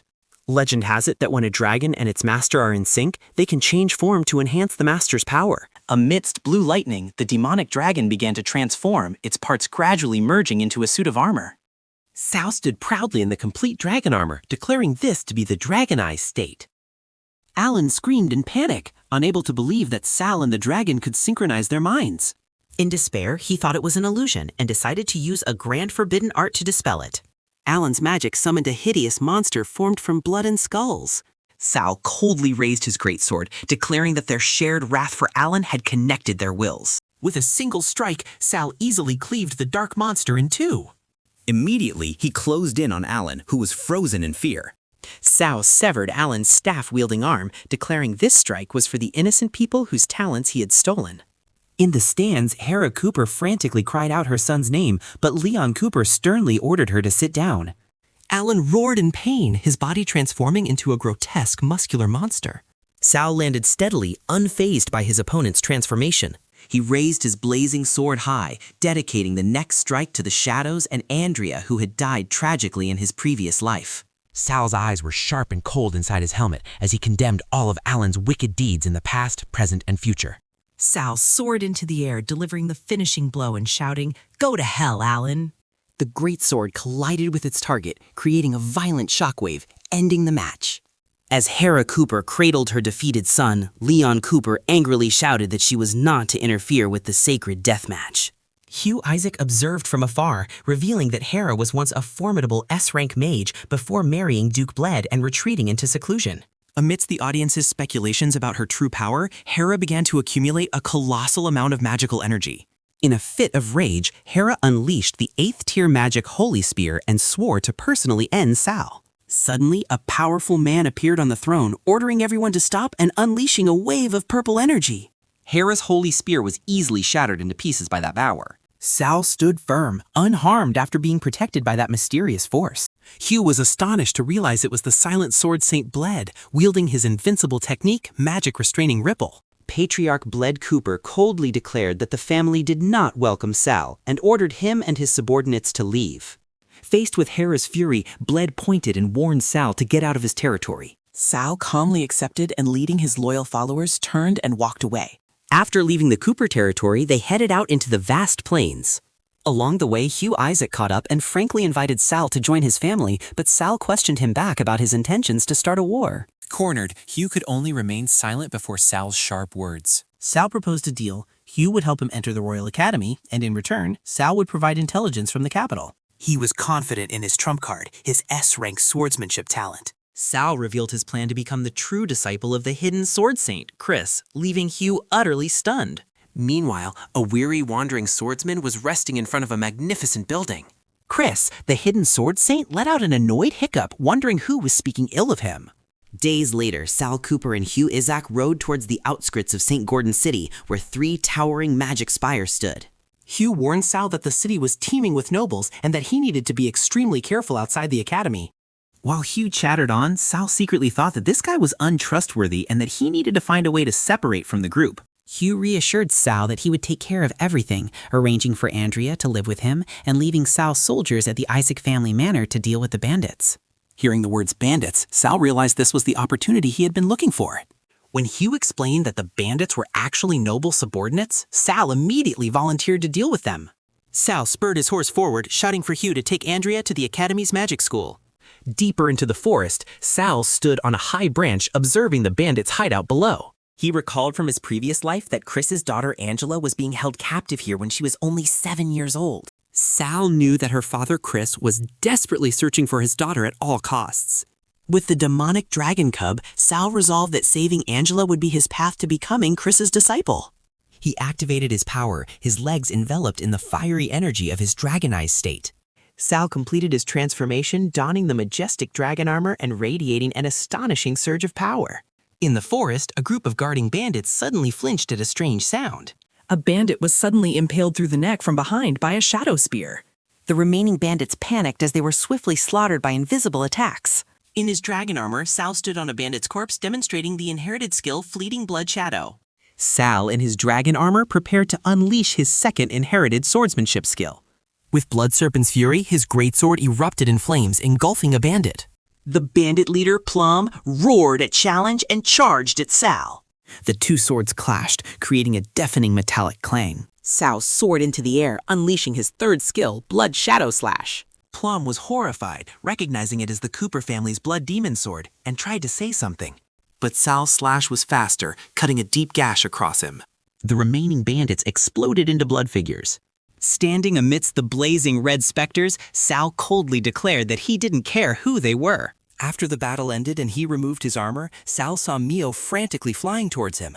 Mio landed on his shoulder, and Sal asked if it had found the place he told it to. He ordered Mio to lead the way, and the little creature immediately flew ahead. Following the guidance, Sal found and activated a secret mechanism on the cliff face. A dark cave entrance opened before him. Sal cautiously descended a long staircase leading deep inside. At the bottom, he found Angela sitting alone and honestly stated his purpose. Trusting Sal, Angela happily agreed to go with him. Sal carried her on his back, beginning to lead Angela out of captivity. Sal held Angela in his arms, sensing that they wouldn't be able to leave easily. Suddenly, a giant skeleton radiating a dark aura appeared, blocking their escape. Sal outlined a plan. He would rush out to attract the monster's attention, while Angela had to run away quickly. He secretly assessed the strength of this nearly 5-meter-tall skeleton as comparable to a sword saint and prepared for a life-or-death battle. Sal quickly activated his dragon's power, ready for the confrontation. Fully clad in dragon armor, he stood protectively in front of Angela while she affirmed that she was ready. Sal charged straight towards the giant skeleton, which was stooping to meet him in battle. The monster gathered a massive surge of magical energy into his fist. It roared and unleashed a devastating punch, but Sal managed to block the blow in time and shouted for Angela to run. As planned, Angela ran frantically while Sal blocked the attack. Still having another technique within his dragon armor, Sal smirked, deciding this was the perfect time to test it out. He unleashed all the accumulated energy within the armor, creating magical chains that tightly bound the skeleton. After neutralizing the enemy, Sal returned to his normal form, confident that nothing could stop his path of revenge. His only concern at the moment was getting Angela out of harm's way. Suddenly, the skeleton surged up, launching a desperate attack towards Angela and Mio, who were flying away. Sal screamed Angela's name in horror as a massive energy explosion engulfed her. Fortunately, Mio timely created a protective vortex, helping both of them narrowly escape the explosion. After reaching a safe place, Mio panted, exhausted. After being released by Mio, Angela plummeted in fright, but Sal swiftly lunged forward. He quickly caught her, landing amidst dark energy circles. Sal realized he was trapped in a ceiling formation and had to destroy its core to escape. Carrying Angela and fleeing, he thought that with the giant skeleton pursuing them, he had no time to search for the formation's core.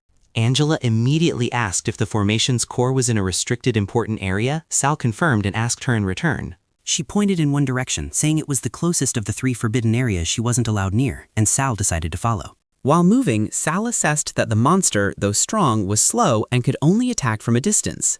He also thought to himself that without the dragon armor, even a scratch from its attack would be enough to severely injure him. They arrived at a room reinforced with red magical seals, but Sal realized it wouldn't hold for long. Suddenly, Angela's eyes glowed blue, and she said that a bow in the room was calling to her. Sal then proceeded into the center of the magic circle to investigate, despite the rising dark entities. A blue energy surge suddenly enveloped them both. Angela realized it was Sylph's blessing and urged Sal to quickly get to the next location before the monster arrived. Guided by the energy, Angela pointed the way to the second location, but a new skeleton with a purple aura blocked their path. Sal landed before a gate and discovered a purple energy orb, which was the second core. The orb on the stone pedestal emitted a brilliant light, revealing a swirling entity within. Sal stared at it in astonishment, unable to believe his eyes. No way, that's... Immediately after, the purple guardian skeleton disintegrated into pieces in an energy explosion. Sal realized the mage who had set up this formation had activated the giant skeleton's self-destruction mechanism. He warned Angela that he might lose his mind after using the next technique and told her to protect herself. To destroy the final core, Sal was forced to use the 4th sword skill inheritance, summoning the power of the sword demon. He unleashed Bloodstorm, a crimson energy vortex hurtling straight towards the dark orb. The energy orb, the core of the formation, shattered into pieces under the tremendous destructive force. The moment the formation was broken, the demonic hands of the sword demon seized Sal's hand. The sword demon spirit appeared behind Sal, declaring that this body now belonged to it. Seeing the terrifying change, Angela frantically called Sal's name. Meanwhile, in the imperial capital, an armored young man sat wearily outside the St. Gordon Royal Academy. A cloaked subordinate arrived, reporting that the second prince's deathbringer had left the city. The young man, second Prince Sandrew, was surprised to hear this news. Sandrew decided he would go check the situation himself, leaving behind a bottle of wine. A mysterious figure picked up the bottle of wine the prince had left behind. The demon-masked figure sneered that the Lord was finally free. Back at the bandit's lair, the formation had completely vanished. Angela, Mio, and the demonic dragon cub faced Sal, who was enveloped by a dark crimson aura. Sal's face twisted into a wicked grin, his eyes glowing with an eerie red light. Controlled by the sword demon, Sal swung his sword, mercilessly attacking Angela and Mio. Angela burst into tears, calling Sal's name, who stood before her with a blazing red, murderous aura. Just as the possessed Sal was about to strike, the demonic dragon cub rushed forward, firing a stream of flames to block the attack. Sal swung his sword, creating a massive energy slash, but the demonic dragon cub timely shielded Angela.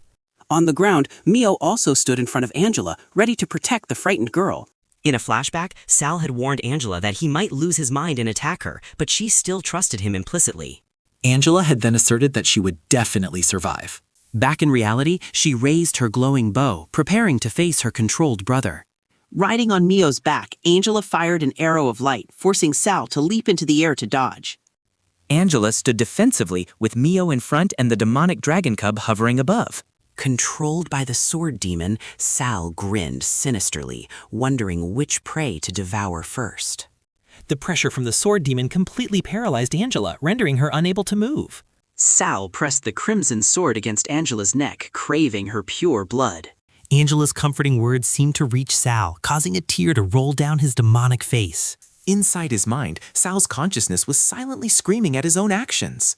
Sal's eyes flared, his will surged, and he shouted at the sword demon that it had gone too far. The sword demon scoffed, believing Sal could never escape its control on his own. Though acknowledging the demon's terrifying influence, Sal continued to resist. With resolute eyes, Sal secretly thought that he only needed one move to turn the tide. Sal, possessed by the sword demon, unleashed the blood feast technique while his consciousness screamed in protest. The sword demon sneered, confident that Chris would soon resolve everything and deal with Sal as well. Suddenly, a hooded stranger, a subordinate of Sandrew, appeared and mocked anyone who dared to cause trouble for the prince. With a shout of "Die!" the stranger swung his sword, intending to finish off his target. Angela bravely rushed forward to shield him, shouting at the attacker not to harm Sal. Suddenly, an invisible force shattered the attacker's hand, making him scream in terror. Chris appeared, embracing Angela and apologizing for arriving too late. Angela struggled, unwilling to leave Sal lying unconscious on the ground. Chris turned back, offering to heal Sal's wounds. Sal woke up, asserting that he saved Angela to inherit Chris's legacy. Grabbing Chris's collar, Sal smiled triumphantly, saying that his mistake had also inadvertently freed Chris from the second prince's control. 7 days later at the Royal Academy, Chris informed Sal that he would be his successor to the title and also invited him to be his disciple. Other students whispered about Sal's past of massacring his family and deceiving Sword Saint Chris. Sal paid no mind to the gossip. His thoughts were focused solely on a greater goal. A student named William stepped forward, declared himself a golden sword master, and challenged Sal to a duel to strip him of his honor. Sal recognized the familiar killing intent from second Prince Sandrew's subordinate standing behind William, realizing it was a trap. William shouted, demanding that Sal renounce his noble title and leave Chris if he dared not accept the challenge. Recalling a similar confrontation in his previous life, Sal smiled, summoned his sword, and accepted William's challenge with one condition. In the Royal Academy's Grand Hall, the crowd of students cheered, urging William to teach Sal Cooper a lesson. William didn't hesitate, charging forward with his glowing sword and shouting a challenge at Sal. He unleashed the heavy strike accumulation skill of Royal Swordplay, but Sal easily countered it with the Blood Shadow Light Snatch of Blood Demon Swordplay. Overwhelmed by Sal's crimson energy, William was stunned to hear the taunt that he was no match for Sal. As William roared in anger, Sal secretly calculated that he needed 10 seconds of cooldown for the skill he had just used. William immediately seized the opportunity, unleashing a dizzying flurry of consecutive slashes. As Sal defended, he was astonished to realize this was the ultimate skill William had mastered since his time at the academy. Giving his opponent no time to breathe, William leapt into the air, preparing to unleash the swallow's return technique. He brought down a powerful heavy strike, shouting for Sal to repent for his wicked deeds. In the nick of time, Sal recalled Master Chris's warning about the dangers of blood arts to his current body. Despite the risk, Sal was determined to use his third technique, believing it was the only way to gain William's loyalty.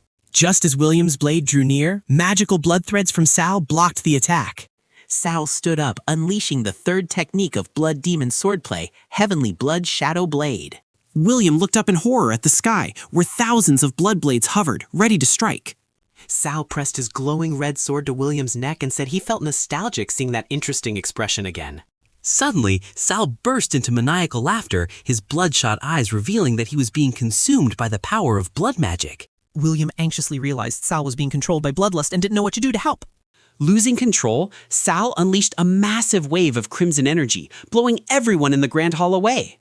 Just then, a mysterious figure in a red cloak appeared, holding a blazing staff. Amidst the chaos, a gray-robed student conjured ice crystals, declaring Sal a blasphemous blood art user. Another mage in a purple cloak also unleashed magical energy from his staff. Other students drew their swords, believing this dense magical power came from an evil being that deserved to be eliminated. Despite his teammates' pleas, William stood firm, declaring his eternal loyalty and readiness to die to protect Sal. A new figure stepped forward, their shoes stomping heavily on the floor. The man with long black hair looked at Sal writhing on the ground and clicked his tongue, deeming him troublesome. With a stern expression, he declared that taking advantage of someone in danger was not the Academy's style. The man's pressure terrified the other students, making them feel as if they had just faced death. In another corner, second Prince Sandrew and Moran Shavat observed, then decided to head to the challenge quest hall. The mysterious man carried the unconscious Sal away, while the other groups remained stunned by the power of blood arts. A worried blonde female student wanted to help Sal, but Professor Cassidon stopped her, stating that blood arts were evil. Professor Cassidon explained that while morality and magical factions were unrelated, blood arts were an exception. In a flashback, Sal's drunken teacher explained that to master Blood Demon swordplay, one needed perfect spirit, will, and physique. Back in the present, the teacher revealed it took him 7 days to help Sal recover in a medical device. He explained that he had taught Sal how to use his bloodline power to substitute physical strength when using swordplay. The teacher angrily scolded Sal for recklessly using his not fully recovered body, risking hindering his plan to avenge the Cooper family. Sal, now recovered, calmly replied that some things were worth risking, and he trusted his teacher wouldn't let his heir cause a massacre. Suddenly, George Brandon, head of the combat division, appeared and was questioned by Sal's teacher. George Brandon ignored the teacher and informed Sal that he had to complete a challenge quest within 1 week to prove his right to stay at the academy. George Brandon warned Sal's teacher, implying Chris, not to interfere with the Academy's order. Sal's teacher brushed him off, calling George a stubborn old man and advising Sal that the mission wouldn't be easy. That night, George ordered a subordinate to pour a vial of magic potion into the water source of the wild secret realm. Inside the secret realm, the animals became aggressive and mutated, their eyes glowing with an eerie red light. George smirked maliciously, thinking that Sal's fate now depended on when Chris would intervene. The next day, William sought out Sal, worried that the mission would be very difficult due to George's hatred for Sal's teacher. William explained that the situation was much more complicated as everyone had already gathered in the Grand Hall. In the crowded Grand Hall, Sal noticed many people, including George's disciple Felix, waiting for him to fail. As they passed, Sal and William caught the worried gaze of another female student. Sal confidently approached Felix's desk to register for the combat division's challenge quest. Felix announced that due to a mutation, Sal's quest now required a team of 4. He continued to explain smugly that Sal had to complete the quest within 3 days or face expulsion. Other students began to muck, while Felix sarcastically asked if Sal would find teammates or leave the academy. Provoked, Sal radiated a crimson killing intent, questioning whether Felix thought he couldn't find teammates. As Felix continued to insult him, Sal used his energy to form a blade pressed against his throat. Sal stipulated that if he found a team, Felix had to kneel and apologize to William, also threatening to report everything to Master Chris. Felix tried to maintain a tough facade, challenging Sal to find enough people tonight, but Sal confidently cut him off. Immediately, William, Gloria, Isaac, and Andrea stepped forward, declaring they would join Sal's team. Sal turned to look at Felix, summoned a giant crimson entity behind him, and commanded, "Please kneel and apologize." Sal coldly threatened Felix, asking if he dared to bet his very life. William tried to intervene, but Sal declared he would never let others trample on him when he had done nothing wrong. Meanwhile, Felix knelt before Master George Brandon asking for permission to personally kill Sal. Afterwards, Sal's group, consisting of William, Andrea, and Gloria Isaac, stood together before the teleportation gate to Melissa Forest. As soon as they stepped into the secret realm, William began to explain that this was where the legacy of the mysterious mage Melissa was hidden. William continued to describe the structure of the forest, where monsters were divided into 5 levels of danger from the foot of the mountain to the peak. He warned that the fog in the forest was poisonous, and even a gold sword master could only endure it for 4 hours. Suddenly, Sal signaled the group to stop and prepare for battle, sensing something approaching. Immediately after, they saw another group of students fleeing in panic from a swarm of giant red insects. William recognized it as the hard-to-shake-off Melissa insect swarm, while a desperate female student screamed that they had been chased for 20 minutes. As the other group of students collapsed from exhaustion, Andrea flew into the air and began chanting a strange spell. William was bewildered by the fat cat hoo-hoo spell, while Andrea just playfully winked. Sal stepped forward, scolding the other students for their cowardice and running away without daring to draw their swords and fight. He unleashed his power, summoning a giant blood serpent that coiled around him. The blood serpent lunged forward, its blood energy beam easily slicing through an insect in the swarm. The monster immediately shattered into pieces under the overwhelming power of blood magic. Sal retracted his magic, casually remarking that these evil creatures were truly worthless. He turned to the group they had just saved, asking if they felt ashamed to have their enemy come to their rescue. A female student who had just been saved showed contempt, criticizing Sal as a country bumpkin with no taste. She continued to scold Sal, claiming that a bastard like him was just entertainment and offering him a retainer position if he escorted her out. Suddenly, the female student's arrogant expression turned into extreme panic as she noticed the appearance of strange entities.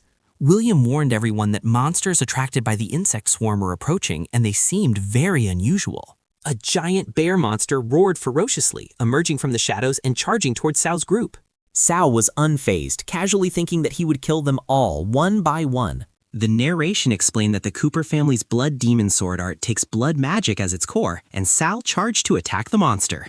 Because it uses magic instead of physical strength, the techniques of the blood demon sword art are very unpredictable and difficult to defend against. The bear monster shot spines from its back, but Sal retaliated with Blood Shadow Light Snatch, for blood magic users only need to kill to grow stronger. One of Sal's blood magic blades pierced through the monster's head, and he began to control and use its blood. Sal stood amidst a vortex of blood, absorbing and evolving the enemy's blood, which was the core of blood magic. As other wolf monsters appeared, Andrea anxiously called Sal's name, while the narration explained that blood sword monsters do not have physical weaknesses like blood mages. Enveloped in blood magic, Sal grew even stronger under the family's secret techniques. However, the malice of the deceased remaining in the blood would condense into an eternal blood demon phantom inside the user's body. Andrea anxiously asked Sal after he suppressed the curse, which could only be subdued by an indomitable will. Sal reassured her, wondering why he couldn't defeat these magical creatures when his power had been adjusted by Master Chris. Suddenly, Sal collapsed and cried out in pain as dark energy in his body suddenly surged. He screamed in agony as a massive, uncontrolled surge of blood demon energy violently erupted from his body. Andrea erected a star wall to protect the students from the blood-colored attacks. Gloria Isaac wondered if this situation was similar to the Dragon's Lair, but Andrea sensed a difference.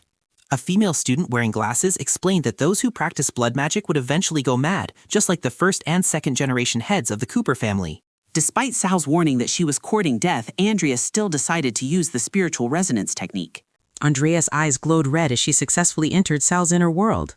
Inside Sal's spiritual world, Andrea confronted the sword demon and questioned what it had done to him. The sword demon revealed that the first ancestor of the Cooper family had created it and was then killed by it. It made an offer, asking Andrea to let it plant a blood demon seed in her heart in exchange for a way to save Sal. Andrea resolutely refused, declaring that she was here to save Sal. With unwavering determination, Andrea swore that she would definitely save Sal. Back in reality, Andrea placed her hand on Sal and cast Starlight Purification Technique. The female student wearing glasses was astonished to realize it was a 7-ring starlight magic, scoffing at Andrea for being a commoner who only knew how to train. She screamed, demanding Gloria's help or to get out of the way and hide. A stream of dark energy was drawn out of Sal's body under the effect of the purification magic. The sword demon's soul emerged from that energy stream, mocking Sal for being saved by a girl. Sal angrily roared, "Get lost!" secretly thinking that if it weren't for his promise to that girl, he wouldn't have bothered to appear. The sword demon spirit said it would only teach Sal once. It warned Sal to distinguish the bloodline and identify the power it controlled, otherwise he would be devoured by it. Inside the secret realm, a giant red crystal core radiated dark energy. A mysterious red spirit appeared, mocking Sal and Andrea, then said they would meet again soon. Sal coldly retorted that next time they met, that person would surely regret it. Immediately after, he cast blood magic, unleashing a fiery sword strike that swept away the swarm of wolf monsters. Elsewhere, the red crystal core was draining the life force of an unfortunate student. Suddenly, a pillar of holy light descended, making William rejoice, believing that a half-saint level powerhouse had come to rescue them. From within the pillar of light, a man in armor with a cross-shaped scar over his eye appeared. He scorned the foolish bat monsters as he easily annihilated them. This man was named Oliver, a half-saint level instructor, plotting to gain favor with the prince. Oliver took out a magic item, confident that he could use it to find and kill the blood magic user. Meanwhile, Sal was pondering the nature of the title semi-saint. Oliver observed Sal's group from afar and realized that the presence of other students would complicate his plan. The rescued students cheered upon recognizing Professor Oliver, believing they were safe. Oliver decided to play the hero, eliminating the anomaly in the secret realm to gain everyone's trust first. However, Sal suddenly felt an intense killing intent directed at it. Oliver unexpectedly lunged forward, stabbing Sal through with his sword, to the horror of Andrea and the others. He smugly thought Sal should feel honored to be killed by a holy sword-level technique, while Sal realized that semi-saints were golden sword masters, capable of unleashing higher-level attacks. The spirit of the sword demon appeared behind a stunned Oliver, mocking the academy for creating something flashy but impractical. Oliver mocked Sal for still being alive, while also revealing the blood demon's ability to absorb an opponent's power. Sal retreated, realizing Oliver's power was not that simple. It was something entirely different. He smiled confidently, realizing he could sense and analyze the opponent's power mechanism to copy techniques in the future. Sal created a hexagonal energy shield, easily repelling Oliver. Suddenly, William lunged from behind, unleashing an imperial sword art technique aimed at Oliver. Attacked by surprise, Oliver gritted his teeth in astonishment as he had to raise his sword to block William's blow. Cornered by both Sal and William, Oliver angrily decided to use his ultimate move. He roared, ordering everyone to die, and simultaneously unleashed a wide-area energy attack. A colossal blue sword aura swept across the battlefield. From the ground, a multi-headed dark monster was summoned, terrifying everyone. Oliver stood within a protective barrier, smugly thinking that the students would be grateful to him for this practical training session. The other students desperately realized that Oliver had fled and intended to kill them all. A male student panicked, not wanting to die because he still had his family and career to uphold. Despite his fear, he mustered all his courage, drew his sword, and resolved to fight to the end. But his efforts were quickly thwarted when a monster head lunged and knocked him down. Sal yelled at William to concentrate his strength, and together they prepared to block the incoming attack. As the monsters prepared to breathe fire, Sal ordered Andrea and Gloria to protect the students he called trash. Andrea immediately erected a defensive wall, causing Gloria to complain about her naming convention for techniques. Sal Cooper demanded that William give him the crystal, despite it being the opponent's objective. Fearing that using high-level techniques would awaken the sword demon, Sal decided to use sword art and magic below the silver rank. He asked William to buy him time to prepare. William bravely faced the Dark Hydra alone, using his sword to block one of its heads. While Sal focused his energy, William had to strain himself to fend off continuous attacks from the multi-headed monster. The Hydra's grotesque heads roared, surrounding Sal as he prepared for his decisive technique. William strained and shouted Imperial Sword Art to hold on while Sal was still accumulating power. Knocked far back, William desperately asked Sal how much longer he needed to absorb the blood magic crystal. Sal replied that he only needed a few more minutes, then unleashed destructive slashes. In another development, Gloria Isaac unleashed her sword dance symphony technique. She clearly looked exhausted after performing the powerful skill. Andrea screamed in horror for help as she saw Gloria helplessly fall from the sky. Gloria's body was enveloped by a blood-red energy. Returning, Sal declared that the doomsday for the demonic beasts had arrived as a colossal blood-red spirit body appeared behind him. He swung his sword, shouting the name of the technique, Blood Flame Savage Serpent Slash. A colossal fiery serpent-shaped slash lunged forward, severing multiple heads of the Hydra. Sal calmly remarked that everything was simple after unleashing the destructive attack. The severed heads of the Dark Hydra vanished into nothingness. Oliver collapsed. Sal stood there while smoke rose from the battlefield. Suddenly, another group of knights appeared, their leader stunned as he called out Luli. The knight yelled, accusing Sal of being an evil demon cultivating blood magic, one who abandoned his family and harmed his brethren. A blonde knight in the group couldn't contain his rage, roared, and swung his sword to attack. His sword only plunged into empty ground as Sal had vanished in a flash. Realizing he had been saved, the leading knight knelt before Sal, begging for forgiveness for his ignorance and expressing gratitude. All the rescued students also knelt simultaneously, thanking Sal for saving their lives. Suddenly, the female student wearing glasses pointed to the sky and shouted in alarm. A colossal cloud of gruesome red insects was swarming toward them. Sal's eyes glowed red as he activated his blood sight ability to analyze the enemy. Through his special vision, he realized the insect swarm was connected by energy lines, concealing some secret. Sal ordered Andrea to protect the students, then unleashed the blood shadow light snatch technique. His blood-red shadow plunged straight into the lake, following the energy trail that the insect swarm was protecting. Underwater, Sal discovered that the Melissa insect swarm was actually just a tool to harvest life force. He found a beating heart placed within a magic array, realizing the true goal was to revive a mage named Melissa. Believing that the one who stole life force to prolong their existence deserved to die, Sal unleashed Blood Serpent Frenzy Feast to destroy the heart. On the ground, the students were surprised to feel their magic power and physical strength suddenly recover. A spatial gate unexpectedly opened, causing Sal to realize he had accidentally found the exit from the secret realm. The students cheered joyfully as the secret realm gate opened, delighted to finally leave this damned place. A blonde female student worriedly asked Sal how he was, and he replied that he had fully recovered and found 2 items at the bottom of the lake. The girl recognized that the crystal vial contained the exact same poison scent found in the monsters' bodies and suggested taking it back for the teachers to examine. A swordsman wearing glasses identified the other crystal as a disaster grade type, but worried that Sal's mission would fail because they had run out of magic stones. Hearing this, another student immediately brought his bag of magic stones, telling Sal to use them to complete the mission.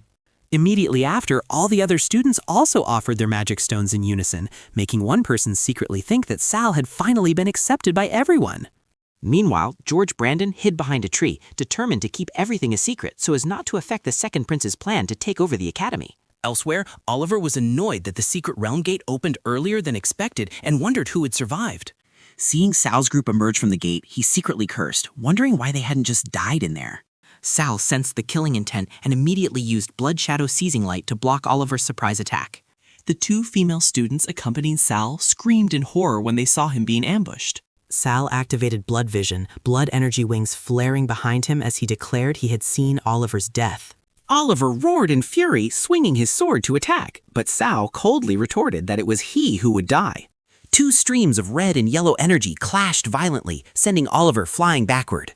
Sal landed steadily, but the impact sent the blue crystal vial flying from his person. George Brandon rushed forward, loudly demanding that everyone stop.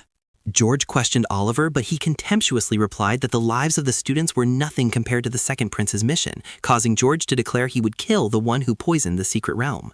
The students panicked upon hearing they had been poisoned, and a girl wearing glasses demanded George provide proof.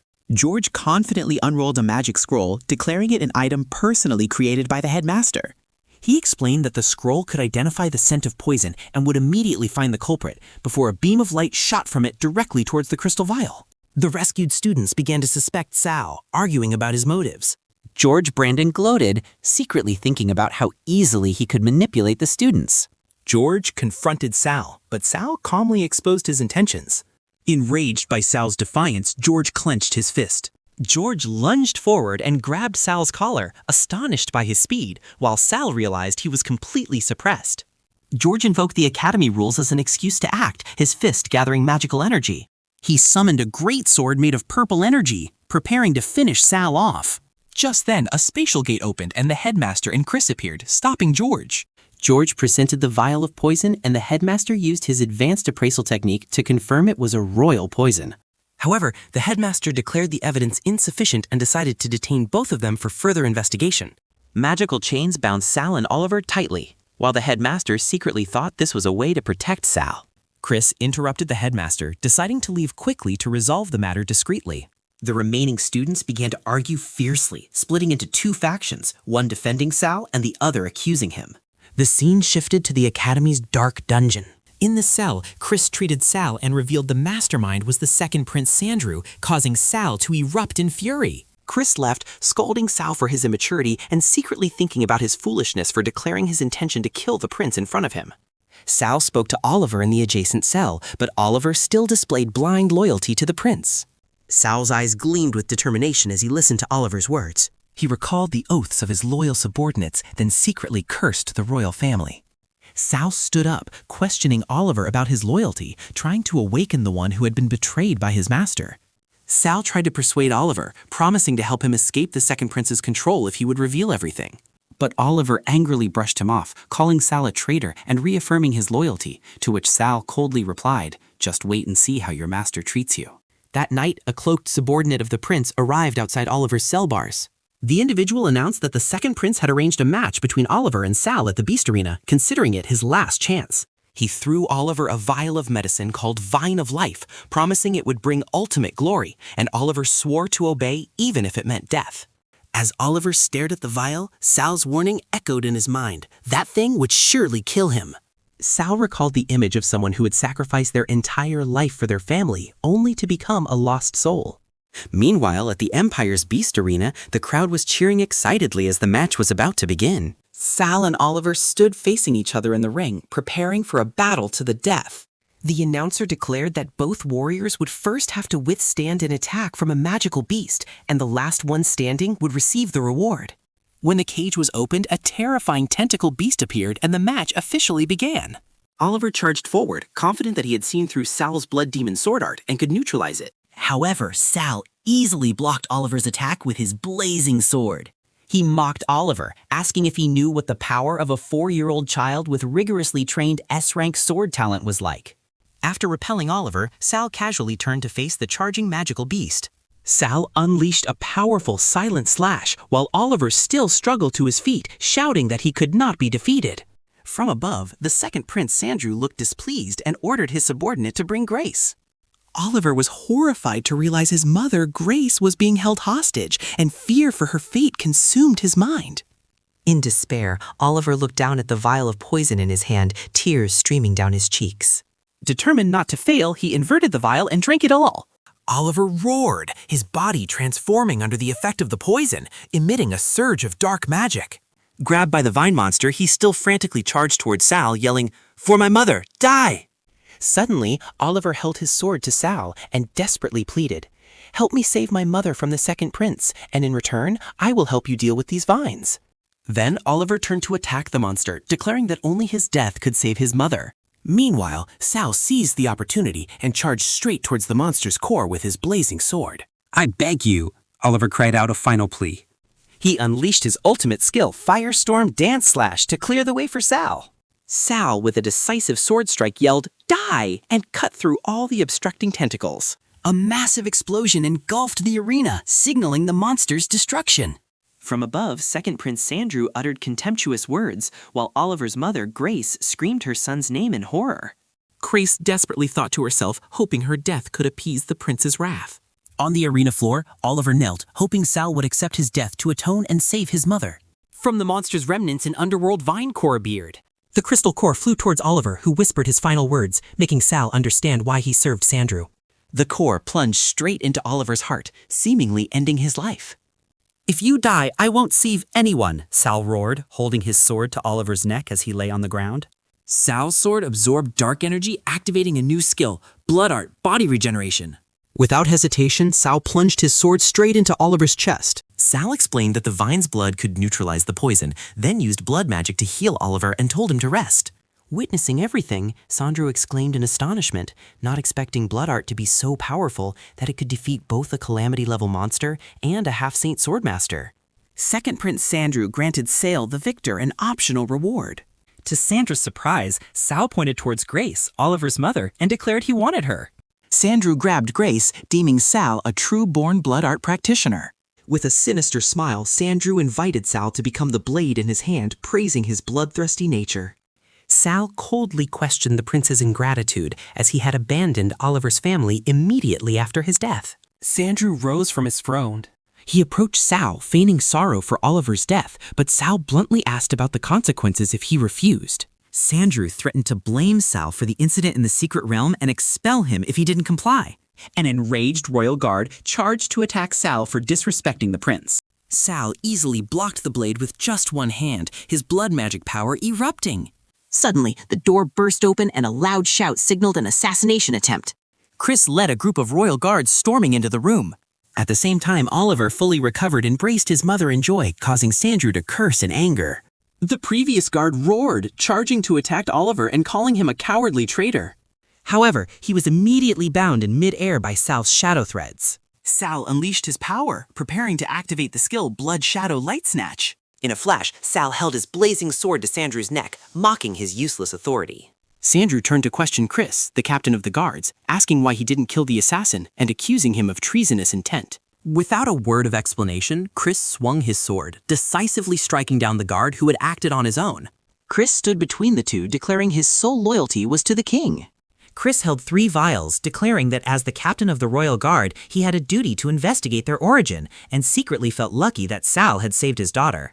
Second Prince Sandrew worried that if the investigation continued, his grand plan would be delayed and he would be imprisoned by the king. Facing the interrogation, Sandrew brazenly blamed Moran Shavat, claiming he didn't know why the vials were with Oliver. He continued his act, ordering Moran to be summoned for punishment, while Sal secretly realized Sandrew was the mastermind behind everything. When Moran Shavat appeared in fear, Sal decided to kill Moran first to disrupt the prince's plan without implicating Chris. Without a warning, Sal unleashed a blood magic attack, summoning a blazing red energy python that lunged straight towards Moran. The sudden attack was blocked by a large shield, and an arrogant voice rang out, mocking the one who dared to strike in front of royalty. Alan Cooper appeared in noble attire, beginning to cite imperial laws to protect Moran. He smirked, explaining that by law, even if Moran had killed Sal, he would only need to compensate and apologize. Alan concluded that Sal was still alive. Moran had not violated any imperial rules. Patriarch Leon Cooper had to bow and apologize to Sandrew, while Alan called Sal the family's hunting dog that needed to be locked up. Then Alan turned to face Sandrew, uttering provocations, making Sal secretly think about dragging him back to his cage. As the two left, Chris expressed surprise at Sal's calm reaction. He didn't understand why Sal could ignore Alan's public insults. Sal secretly thought there was no need to be angry, as Alan was already bound by his shadow oath, causing the entire Cooper family to suffer. He recalled the extreme pain the oath inflicted upon Alan and his parents. Sal speculated that matriarch Hera Cooper must have also accompanied Alan to the academy. He analyzed that the student exchange conference was merely a pretext for the second prince to recruit talents and build factions to seize power. Meanwhile, 2 of Sandrew's guards lost their composure, loudly threatening Sal, but he calmly dismissed them as mere barking dogs. Sal declared that in the upcoming student exchange event, there would be many talents for him to defeat and ally with. He decisively pushed the guards aside, stating he had no time to waste with them. Sal's teacher appeared, smiling and praising his students' growth. The teacher announced that he had arranged a meeting with Headmaster Albus, who was very interested in the inheritance of the Blood Demon Sword Saint. A black crow circled above the Royal Academy's grand training ground. There, Headmaster Albus challenged Sal to attack him with his strongest move, but Sal hesitated and refused. Albus laughed and said that if Sal respected his elders, then he would make the first move. Immediately, a giant blue magic hand was summoned and lunged towards a stunned Sal. Overwhelmed by the sudden attack, Sal was astonished to realize that the headmaster could use magic without incantations. He quickly used blood magic as a cushion, thinking that the power of this blow was no less than a full-force slash from a holy sword. Albus summoned a training golem and encouraged Sal, a golden swordmaster, to use his full power. With determined crimson eyes, Sal accepted the headmaster's challenge. He unleashed the inherited technique Crimson Storm, but Albus remarked that it was too flashy and lacked focus. Albus realized Sal was using Blood Flame, a technique that burned his own blood energy to increase damage. Sal continued to unleash the Savage Serpent move, prompting Albus to warn that this reckless act would cause the blood demon within him to devour its host. The warning came too late. A colossal blood demon entity emerged from Sal, roaring for slaughter as he lost control. The blood demon recognized Albus and roared, causing the headmaster to remark that its consciousness was identical to young blood Cooper's. Seeing the critical situation, Sal's teacher frantically cried out that he couldn't take it anymore. Albus remained calm, declaring that he knew and would temporarily seal the demon to protect Sal. Headmaster Albus sternly ordered Sal Cooper to cease using blood magic until he had completely mastered the blood demon puppet. Sal panicked, realizing that the new student exchange ceremony was about to begin and he wouldn't be able to use his most familiar techniques. Sal's teacher explained that this was why he needed special training to control his blood, while Albus warned about the dangers of addiction to blood magic swordplay. The teacher recalled the dark history of the Cooper family's invincible armies being annihilated overnight, hinting at the danger stemming from their own power. In the library, Sal deduced that uncontrolled blood magic swordplay was the cause, and that was why this history was not recorded at the academy. Albus emphasized that Sal must master blood magic to protect those he cared about within the academy. Sal accepted the headmaster's guidance, and immediately afterward, his teacher urged him to begin the special training course. A black crow led the way into a secret passage, while the teacher explained that the less people knew about this training session, the better. The teacher placed a hand on Sal's shoulder, leading him to the secret training location. The black crow suddenly looked astonished and inexplicably blushed. It turned out Sal was shirtless, preparing for the training, standing before a large bathtub filled with red medicinal herbs. Outside, the teacher smiled mysteriously as he watched the crow fly away, muttering that the academy was about to get noisier. Illusions of the crow flew around Sal as he soaked in the medicinal bath, while it secretly thought that this was just an ordinary herbal bath. The atmosphere at the academy became lively as the annual duel ceremony for new students officially began, attracting a large audience. The MC announced that the event also featured the heads of legendary ducal families. Second Prince Andrew and the esteemed family head sat in the stands, ready to witness the talents of the new students. The MC announced an enticing reward. The winner would receive special guidance and a wish granted by the second prince himself. Sal recognized the prince's intention to recruit talent and was determined to win, as that wish would be a powerful tool to hasten the Cooper family's downfall.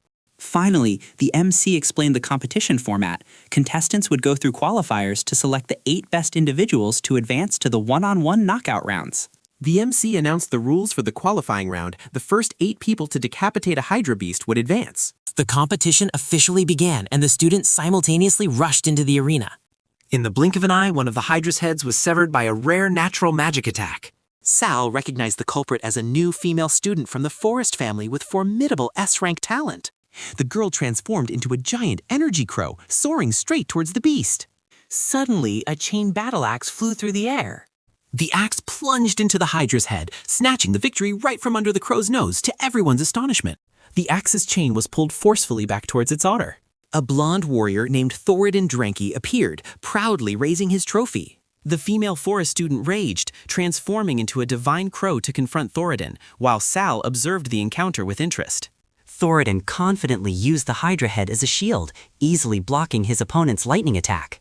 He scoffed and was announced by the MC as the first to pass the qualifying round, thanks to the Dronki family's renowned defensive abilities. Other students, including William, were all terrified by Thoradin's overwhelming power. Just then, Gloria Asak appeared, deeming Thoradin's victory a mere sneak attack and preparing to make her move. With a single slash, Gloria severed another Hydra head, making Sal recognize his opponent from his previous life. Another student stood up and rallied, calling on his classmates to coordinate their attacks. Under relentless attack, the Hydra went berserk and lunged ahead towards Andrea, forcing Sal to shout a warning.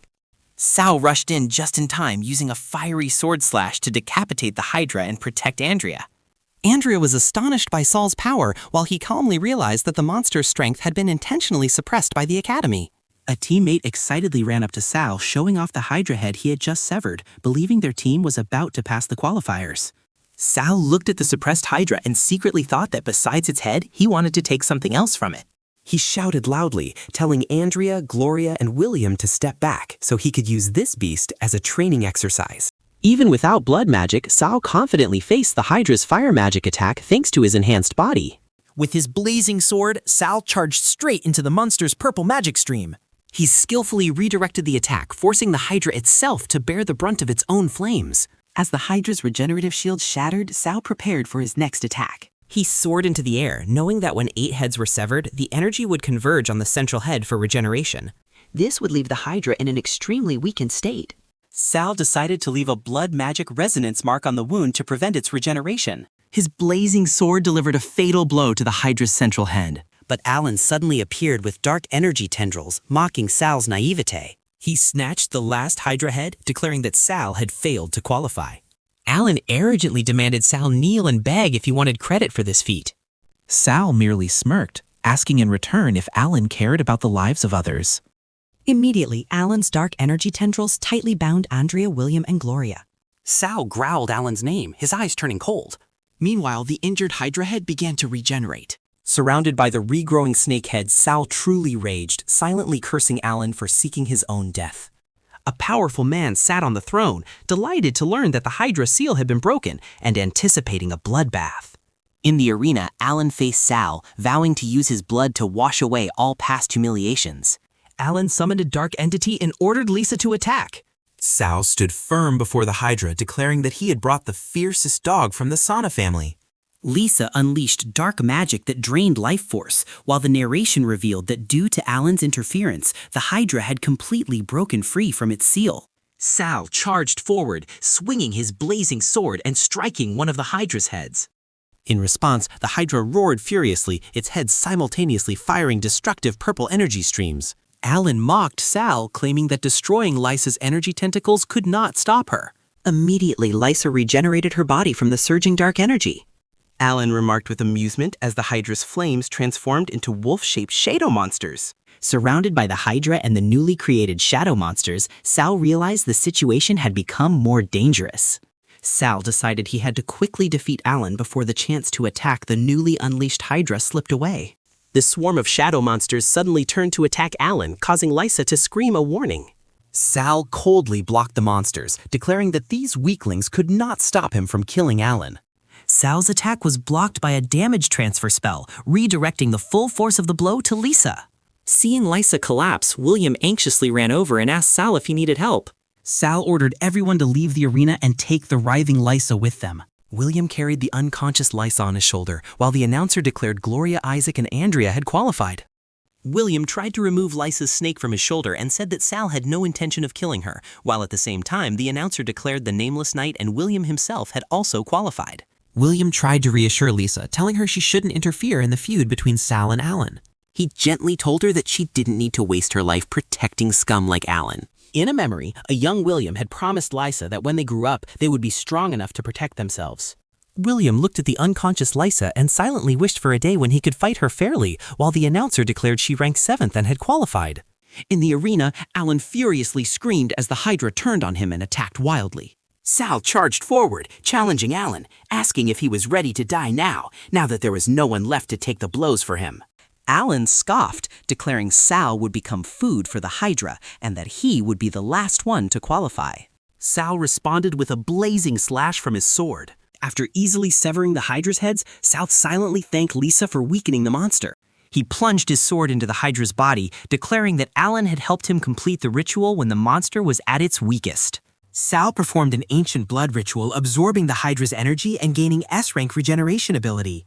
He explained that this ritual allowed humans to synchronize with demonic beasts, gaining control and their innate abilities. Suddenly, Alan watched in horror as his arm was severed.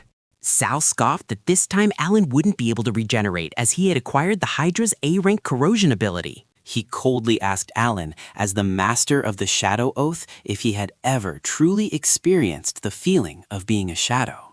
Alan frantically realized Sal's intention but remained confident that all damage would be transferred to other shadows. Sal exposed Alan's ignorance, explaining that he could now injure himself without pain and all that pain would be transferred to Alan. Bound by red energy chains, Alan screamed in extreme agony, begging Sal to kill him. Sal refused, declaring he would let Alan live an empty and painful life, always fearing the next torment, just as he himself had in his previous life. The announcer declared Sal Cooper ranked 8th and qualified for the knockout round. From a distance, Thoradin Drank was astonished by Sal's power, realizing it was the Hydra's main head, which no one had ever defeated. Thoradin was confident in the Dranke family's extraordinary defensive capabilities and secret dragon taming arts. Sal felt his opponent's gaze and silently thought he also looked forward to facing him. The bracket was announced and Sal realized he had to fight Thoradin in the very first round, understanding that the second prince was targeting him. Despite the arranged plot, Sal smiled confidently, declaring he would achieve an absolute victory. The match began and Thoradin unleashed a powerful axe attack, forcing Sal to admit he couldn't block it head-on. Sal used his superior speed to dodge Thoradin's continuous axe strikes. Dodged by his opponent, Thoradin angrily mocked Sal as a coward who dared not confront him. Sal retorted with a provocation, sarcastically remarking that the Drink family only knew how to use weapons and dared not fight hand-to-hand. His pride wounded, Thoradin roared in fury, his entire body erupting with energy. Sal continued to taunt while dodging and landed a punch to Thoradin's stomach. Thoradin realized his opponent's ploy as a corrosive energy spread from the wound on his hand. He quickly recalled his axes. Thoradin's entire body was enveloped by an intense purple aura, ready for an all-out attack. Sal noticed that his corrosive attacks and sharp spikes were ineffective against Thoradin's defenses. Thoradin roared that he would make Sal pay, while Sal summoned energy blades to meet the challenge. As Thoradin's axes drew near, Sal calmly activated blood magic, commanding resonance. Thoradin's attack abruptly halted, and Sal explained that he had been tricked into allowing him to establish a blood link. Sal unleashed a blood magic attack, ordering his opponent to obey and be eliminated. Under Sal's control, Thoradin Drink's body bent in a strange manner. From the stands, Thoradin's father screamed in horror upon seeing his son in danger. Suddenly, a magic circle appeared, summoning a B-rank subdragon named Fesha. The dragon bit Thoradin's shoulder, completing the ritual of power linkage between rider and mount. Now, Thoradin rode on the dragon's back, mocking Sal for forcing him to use his trump card. Sal's teacher protested that summoning a magic beast was cheating, but another supervisor dismissed it, saying that dragon knights were an exception. Thoradin challenged Sal to dodge as Fesha unleashed a massive stream of blue energy. Surrounded by flames, Sal realized he needed to find a way to approach his opponent if he didn't want the match to drag on. Thoradin roared, accumulating lightning energy into his twin axes, preparing to unleash the strongest tactic of a dragon knight. On the throne, the prince smiled in approval, and Thoradin's father proudly thanked him for the compliment. Sal calmly analyzed his opponent's strength as a giant lightning bolt struck the arena. Thoradin laughed maliciously, declaring that dying under this attack was Sal's greatest honor. Don't celebrate too soon, Sal said, then summoned his magic dragon, which was now enormous and easily blocked the lightning bolt with an ice wall. Thoradin and his father were stunned, realizing it was a legendary magic dragon, a species thought to be extinct. Sal secretly thought how lucky it was that his magic dragon had evolved to the point where it could absorb elemental power infinitely. Go, show me your new power, Sal commanded, and his dragon completely overwhelmed Fesha's attack. The dark energy from Sal's magic dragon enveloped Fesha, completely neutralizing its power. Sal stood there, surrounded by the absorbed energy, looking at the fallen Thoradin and sarcastically declared his opponent the winner. Sal stood amidst the chaotic energy, declaring that there could only be one winner. Together with his magic dragon, he asked the referee to announce the match results. Amidst the cheers of the crowd, Sal felt the glory under the sun for the first time, a feeling a shadow like him had never experienced. Suddenly, Thoradin's father appeared, angrily shouting, calling Sal the one who stole the Drank family's treasure. On the arena floor, Thoradin lay slumped, his two axes flung far away. With fiery eyes, the man demanded Sal return his magic dragon. Sal's pitch-black clawed hand gently caught the coin that was thrown. Sitting on a shrunken dragon, Sal coldly asked back, "Your magic dragon?" He and his dragon exuded terrifying pressure, declaring they would show the mediocre what despair felt like. Sal recalled the tournament bracket, realizing that facing Thoradin in the very first round was the second Prince Sandrew's scheme. Nevertheless, he smiled confidently, seeing this as the perfect opportunity for an absolute victory. The match began. Thoradin unleashed a powerful axe chop, forcing Sal to admit he couldn't block it head-on. Sal swiftly dodged Thoradin's series of continuous slashes. Mocked by his opponent for only dodging like an eel, Sal remained calm. He retorted with a provocation, criticizing the Drank family warrior for only knowing how to use brute strength. Thoradin roared in anger at the insult, his entire body flaring with energy. Taking advantage of an opening, Sal lunged forward and punched Thoradin in the stomach, mocking his strength. Thoradin realized he had been tricked into anger to create an opening, but it was too late. An invisible blood art stripped him of his weapons, causing his battle axes to slip from his hands. In a fit of rage, Thoradin Drink roared, unleashing a surge of purple magical energy. Sal Cooper was secretly astonished, admitting that his attacks could not penetrate his opponent's defense.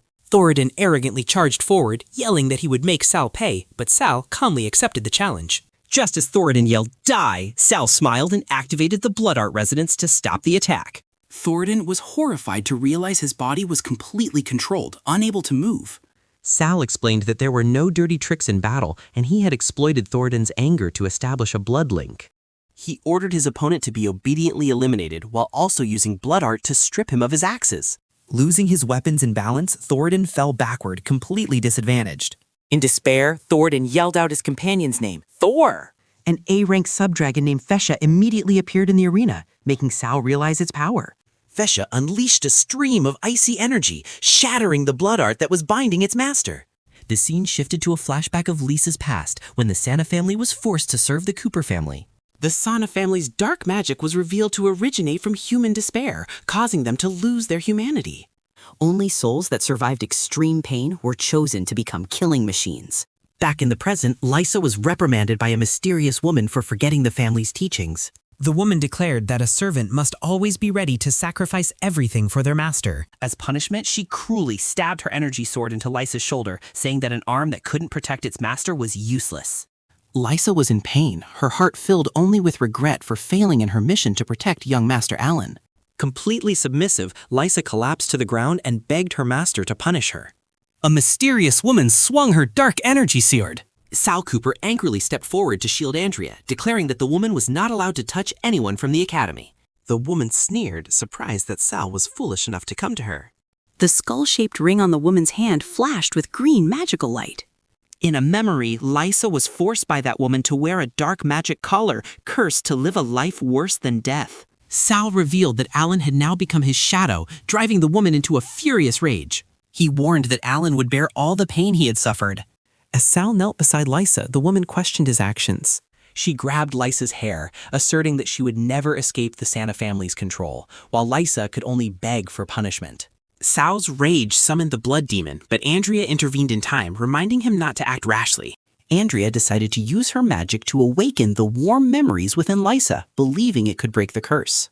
Sal tried to call Lysa's name, reminding her of the upcoming elimination match and the chance to stay at the academy. A warm image of a young William appeared in Lisa's mind. Lysa's eyes regained a flicker of awareness as she whispered the word match. Painful memories flooded back of Lysa once trying to remove the collar in vain. The cruel owner punished that attempt, vowing to inflict extreme pain upon her soul. Amidst the pain, Lysa's will to survive surged, and she screamed that she couldn't die here. Lysa's dark power erupted, throwing her owner far away. With an unfulfilled promise, Lysa was determined that she couldn't fall here. Lysa's will was firm. She refused to die here. Suddenly, William appeared and embraced Lysa, overjoyed that she was safe.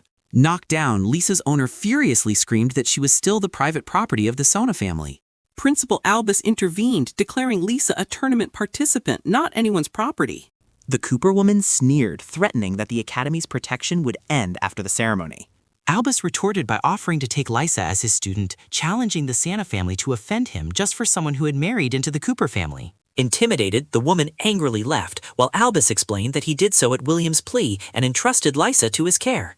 Sal wondered why it was William and not Andrea who had better healing abilities. William gently signaled Sal to be quiet, letting Lysa rest peacefully in his arms. Afterward, Sal went to thank Oliver for showing him the location of the secret basement where Lysa was imprisoned. Oliver announced that Andrea had won by default due to Lisa's withdrawal, and the tournament was still ongoing. In the other bracket, Gloria Isaac had won against the Nameless Knight. Oliver hastily urged Sal to quickly get to his match, otherwise Prince Sandrew would declare him defeated immediately. In the arena, Moran Shavat began counting down, preparing to declare Sal defeated. Just as Moran counted to 2, a massive blue lightning bolt suddenly struck him. Sal Cooper, riding his now gigantic Thunder Flame magic dragon, descended, mocking Moran's impatience. He confidently declared to his opponent, the female swordsman of the Forest family, that the match could begin. The female swordsman, whom Sal called Luna, said little, raised her energy bow, and shouted. She fired a blazing lightning arrow called Thunder Flame Roar. Sal decided to end the match quickly, not giving his opponent a chance to use old tricks again. Overwhelmed by the cool attack, Luna fell from the arena, giving Sal the victory. However, because the Thunderflame Magic Dragon's power was too overwhelming, the Academy enacted a rule prohibiting the use of magic beasts in subsequent matches. After reviewing the tournament bracket, Sal warned Andrea that her next opponent, the Nameless Knight, was extremely unpredictable. He even advised her to forfeit if she encountered danger, which annoyed Professor Cassidon standing nearby. Entering the arena, Andrea silently thanked Sal while he wondered why he had never heard of the Nameless Knight in his previous life. Andrea unleashed a 3-element combined attack, earning silent praise from Professor Cassidon, despite the skill's rather childish name. The Nameless Knight stood still, allowing the 3 streams of ice, lightning, and dark magic to rush straight towards him. All the attacks vanished, and Sal realized that the magic energy had been completely devoured by his opponent. As the Nameless Knight prepared to counterattack, Sal hastily shouted a warning to Andrea about his ultimate move. A massive magical wind vortex was created, not only neutralizing the attack, but also using its very power to counterattack. Sal caught Andrea as she was blown off the arena floor, admitting that the Nameless Knight's power surpassed that of other opponents. The final match was announced. Sal would face the Nameless Knight to contend for the Academy's new leader title. In the stands, a group of people mocked Sal, claiming that the defeated dog's luck had run out.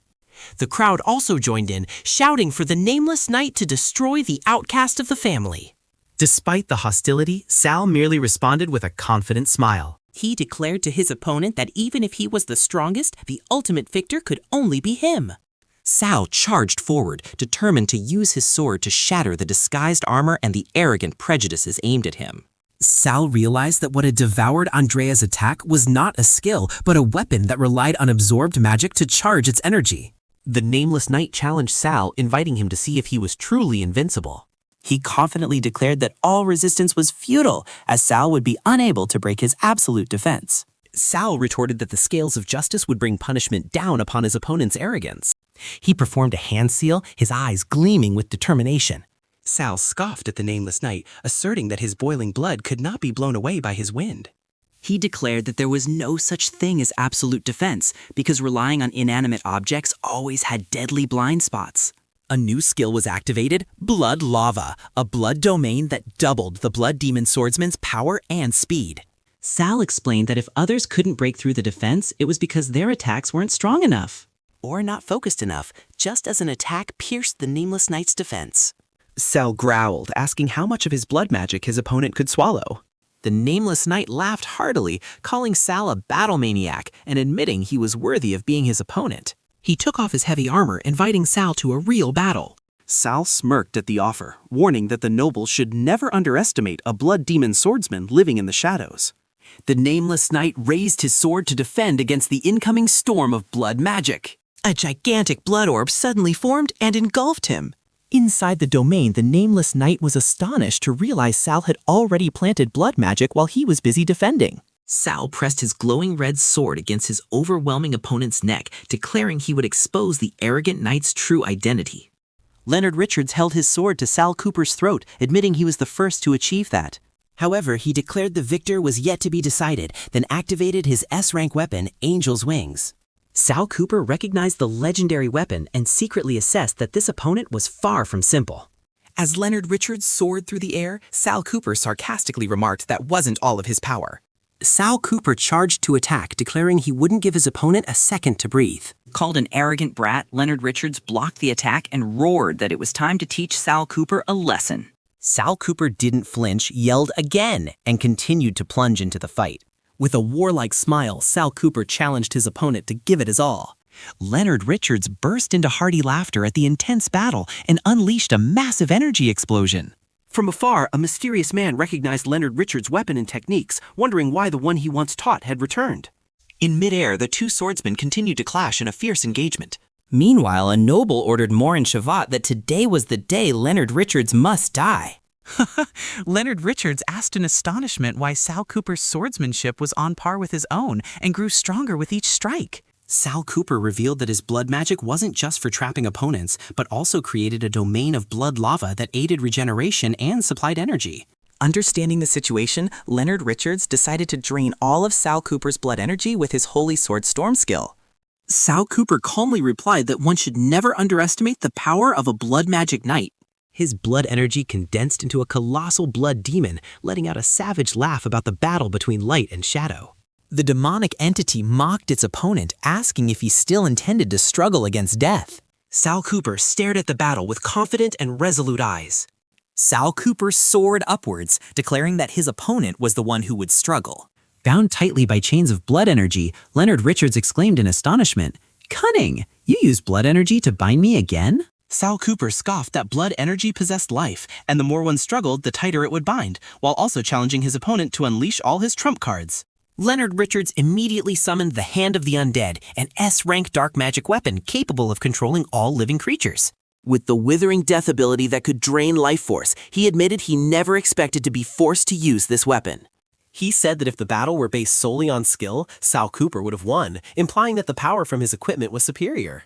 Sal Cooper sensed something was amiss. Although his opponent had previously shown goodwill, he now exuded an even more dangerous killing intent. In a fleeting flashback, a voice warned Leonard Richards to be careful while training with his weapon. Sal Cooper deduced that whoever could orchestrate a major ambush right within the academy, their identity was certainly not ordinary. The mask shattered, revealing the nameless knight to be Crown Prince Leonard Richards, whom Sal Cooper knew had died young in his previous life. Sal Cooper recalled that Leonard Richards' death was likely due to continuous assassinations from nobles, with Second Prince Sandrew feigning innocence as the victim. Leonard Richards recognized the assassins appearing once again, calling them persistent hyenas. He knew that once they caught his scent, they would never let go. Using the armory form of angel's wings, Leonard Richards summoned countless divine weapons and swore that the rebels who dared to assassinate royalty must die. Realizing this was an opportunity to impress the Crown Prince, Sal Cooper decided to deal with the assassins so he wouldn't have to worry about the Second Prince anymore.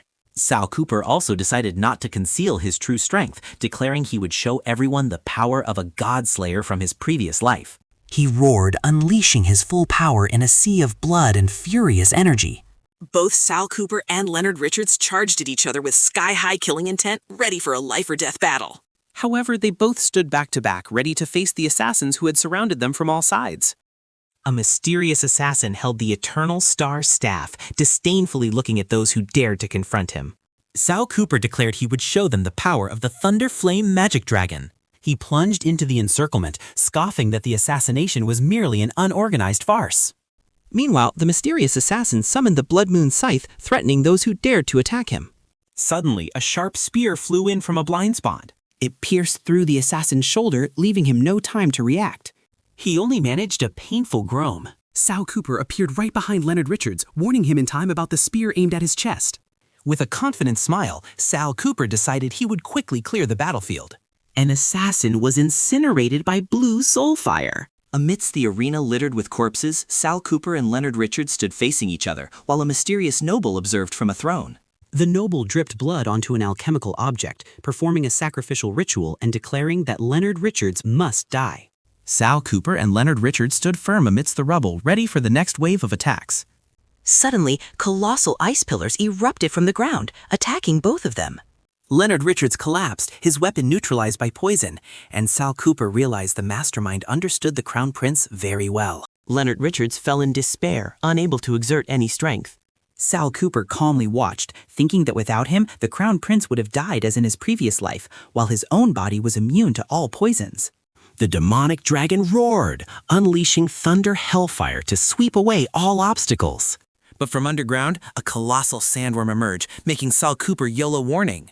Sal Cooper explained that the sandworm shell was immune to magic, while Crown Prince Leonard Richards was weakened by poison. Hearing this, Sal Cooper immediately summoned his Thunder Flame Magic Dragon. The dragon used its immense weight to pin down the monster's mouth, while Sal Cooper realized he had to attack it from the inside. On command, the demonic dragon cub unleashed a powerful stream of magical breath directly into the sandworm's throat, much to Sal's satisfaction.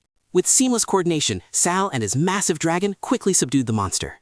The sandworm's severed head fell right before the throne, causing Second Prince Sandrew to furiously shout, accusing Sal of attacking a member of the royal family. Leonard, supported by Sal, immediately defended him and questioned his younger brother about the large-scale assassination attempt that had just occurred. Sandrew feigned concern, promising to conduct a thorough investigation to find the mastermind.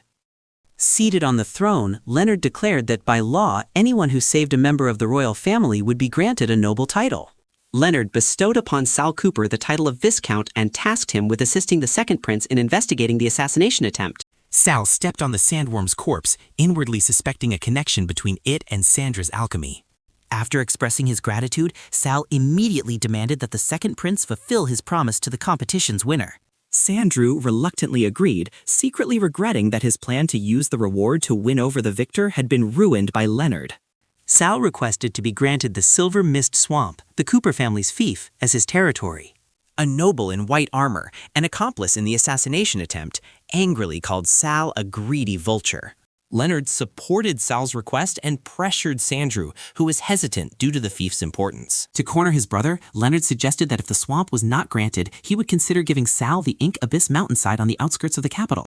Sandrew was stunned, as that land contained an invaluable black gold mine that he had expended great effort to acquire.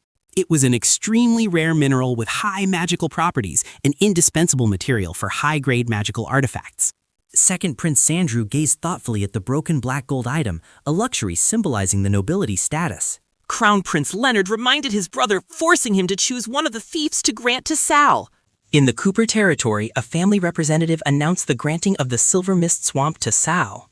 However, an elder of the Cooper family angrily appeared, refusing to accept an outsider daring to snatch their prize. Sal recalled his previous life when, as the strongest shadow, he had been rewarded with this very swamp by the Cooper family. He remembered that a new mineral, mithril, had later been discovered there, causing the Cooper family to immediately reclaim the valuable land. The elder set a condition. Sal had to hold out for 15 minutes, otherwise the family would never hand over the swamp to a traitor. The elder unleashed a powerful sword technique carrying the weight of an entire mountain. To counter, Sal activated Bloodfire, an ultimate defensive technique that burned his own life force and energy. With fiery eyes, Sal swore that he would definitely succeed.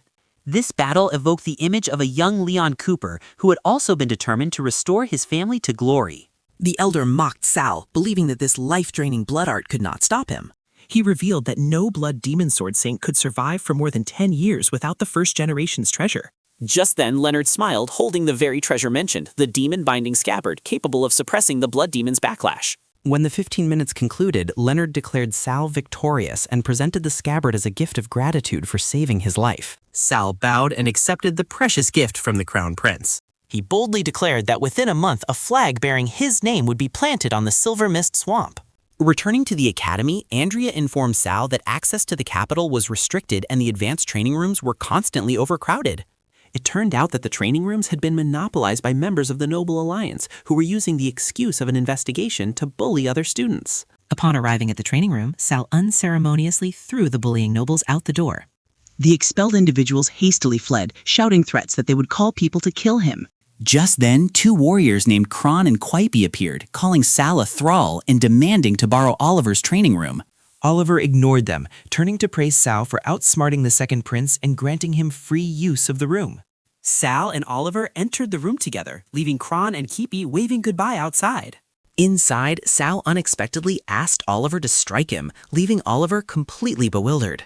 After Oliver made his move, Sal explained that his body was being corroded by the blood demon and the only way to escape its control was through a blood exchange. He planned to exploit the Hydra's extremely fast regeneration ability to continuously bleed and recover, thereby gradually eliminating the blood demon's influence.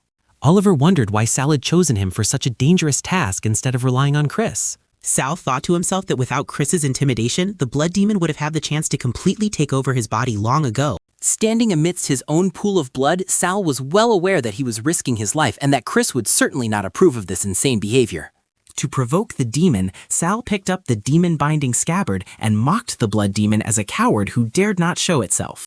Provoked, the blood demon immediately materialized from Sal's blood, roaring that he was seeking his own demise.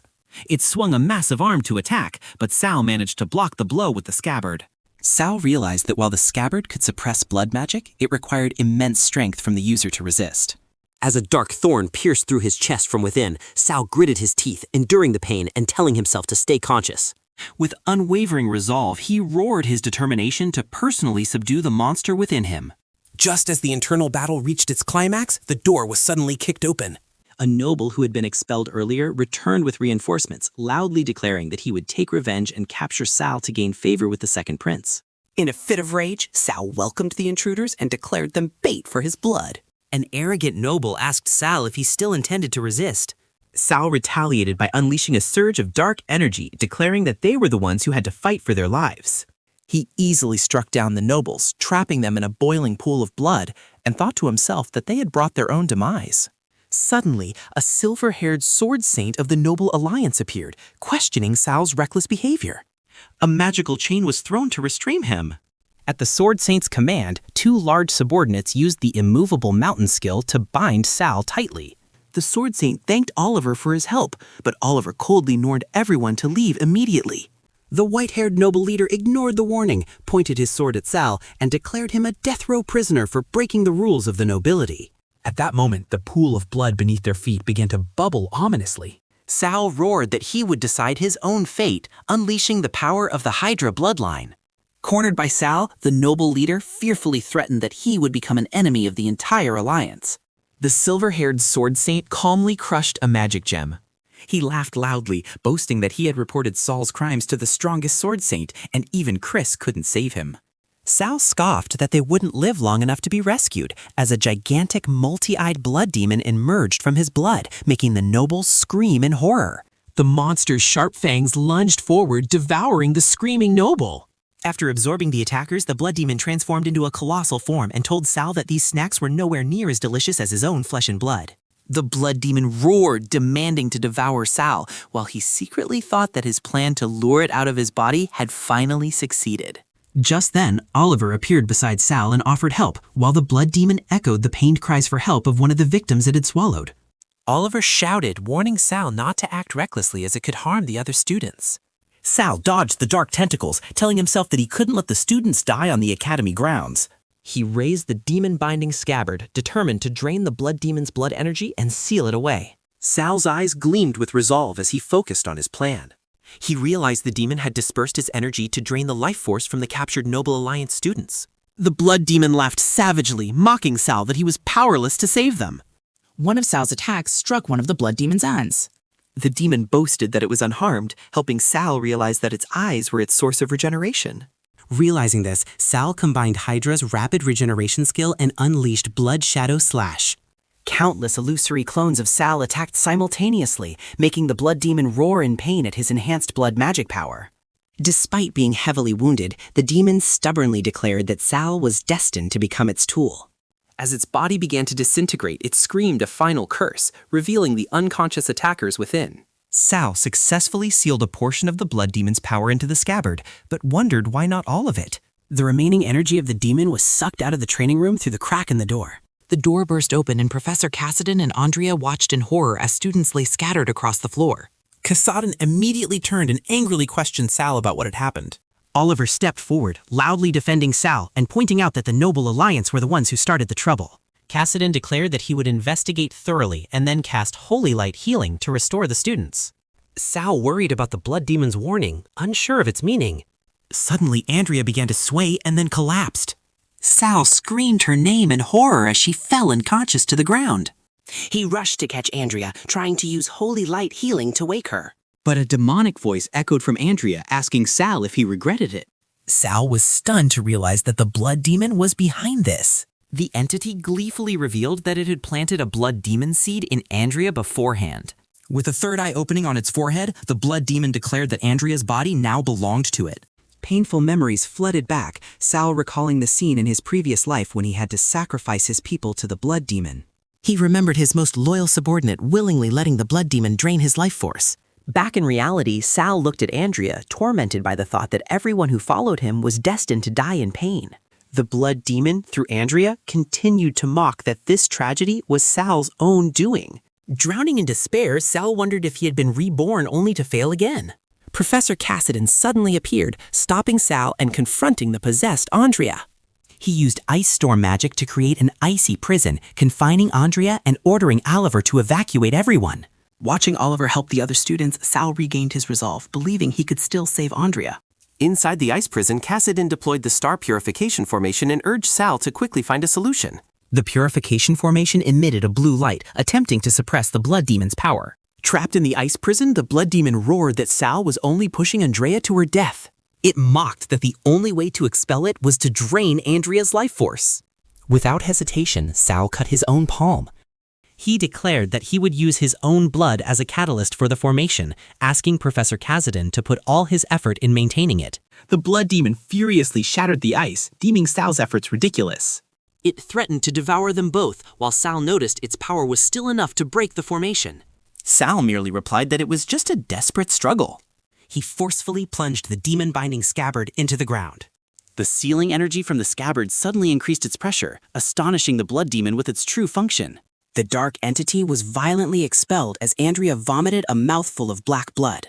Back to normal, Andrea weakly thanked Professor Cassidon and Sal, with the professor reassuring her that she was safe. Sal stood on the head of the newly sealed blood demon, his hand firmly gripping his sheathed sword. Suddenly, he noted something amiss and shouted a warning that the blood demon had not been completely destroyed. Professor Cassidon turned back in horror, seeing Andrea possessed once more, charging from behind. Its hand, with sharp claws, reached out toward the professor. Sal lunged forward in time, blocking the attack with his scabbard, and Cassidon realized they had been tricked. The blood demon laughed triumphantly, revealing that it had tricked them, and now there was no staff to imprison it. Sal calmly faced it, declaring that he didn't need to imprison it. Instead of sealing the blood demon, Sal Cooper reached for the falling demon-binding scabbard. He drew his sword, declaring that he would eradicate the blood demon's existence from this world. Andrea screamed in horror, unable to believe Sal had destroyed the Cooper family's most precious treasure. From within the chaotic energy, she recognized the soul of the first patriarch, Lord Bled. The soul of Bled Cooper appeared, praising Sal's decisiveness and how he knew he was slumbering within the scabbard. Sal explained that only the Creator's dwelling could suppress the blood demon. He revealed that the true treasure mentioned in the legends was the soul of Bled Cooper. Bled Cooper acknowledged Sal's wisdom and bestowed upon him his strongest skill, bloodline domination, along with a warning about its power. Back in reality, Sal anxiously inquired about Andrea's condition, while Professor Cassidon advised him to master blood magic instead of being consumed by it. Andrea burst into tears, feeling guilty that the professor's staff was broken, but he reassured her that their safety was what mattered. Sal thanked the professor and offered to take care of replacing the staff. His demonic dragon cub then produced a giant magic crystal. Sal confidently promised to forge the professor an even better new weapon, helping him shine in the upcoming tournament. At the Noble Alliance's auction house, an arrogant student boasted that he could have defeated Sal if he possessed the black gold demonic cloak. Sal, sitting right behind him, coldly spoke up. "So, you're the one who wants to defeat me." The student fell off his chair in fright, while a warrior sitting next to Sal commented on the foolishness of the nobles. Finally, the cloak was sold for 25,000 gold to Luna of the Lester family, making Sal recognize an acquaintance. Another female warrior mocked Thoradin Drank, remarking that the Forrester family truly had more money than sense for buying that cloak. The last item of the auction was introduced, the Black Gold Rose Magic Staff, with a starting bid of 10,000 gold. As soon as George Brandon made a bid, Professor Cassidon immediately raised the price to 50,000 gold. Cassidon angrily questioned George, a warrior, as to why he was competing for a magic staff. Amidst George's taunts, Sal unexpectedly joined in, bidding 100,000 gold to buy the staff for Cassidon. George sneered, doubting Sal's financial capability for such an auction. Thoradin Drank stood up and declared that his family would cover all costs for Sal because they wanted to acquire the demonic dragon bloodline. Provoked, George raised the price to 500,000 gold after a back-and-forth bidding war with Sal. Sal casually raised the price to 1 million gold, scoffing that it seemed to be the limit of George's fortune. In a fit of rage, George wagered all his combat badges and even the sword of Katina, his most prized trophy. Seeing his opponent fall into the trap, Sal smiled cunningly and declared he would yield the staff.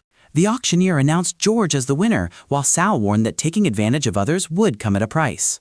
Cassidon realized he had been tricked by Sal, but still anxiously reminded him of his promise for a new weapon.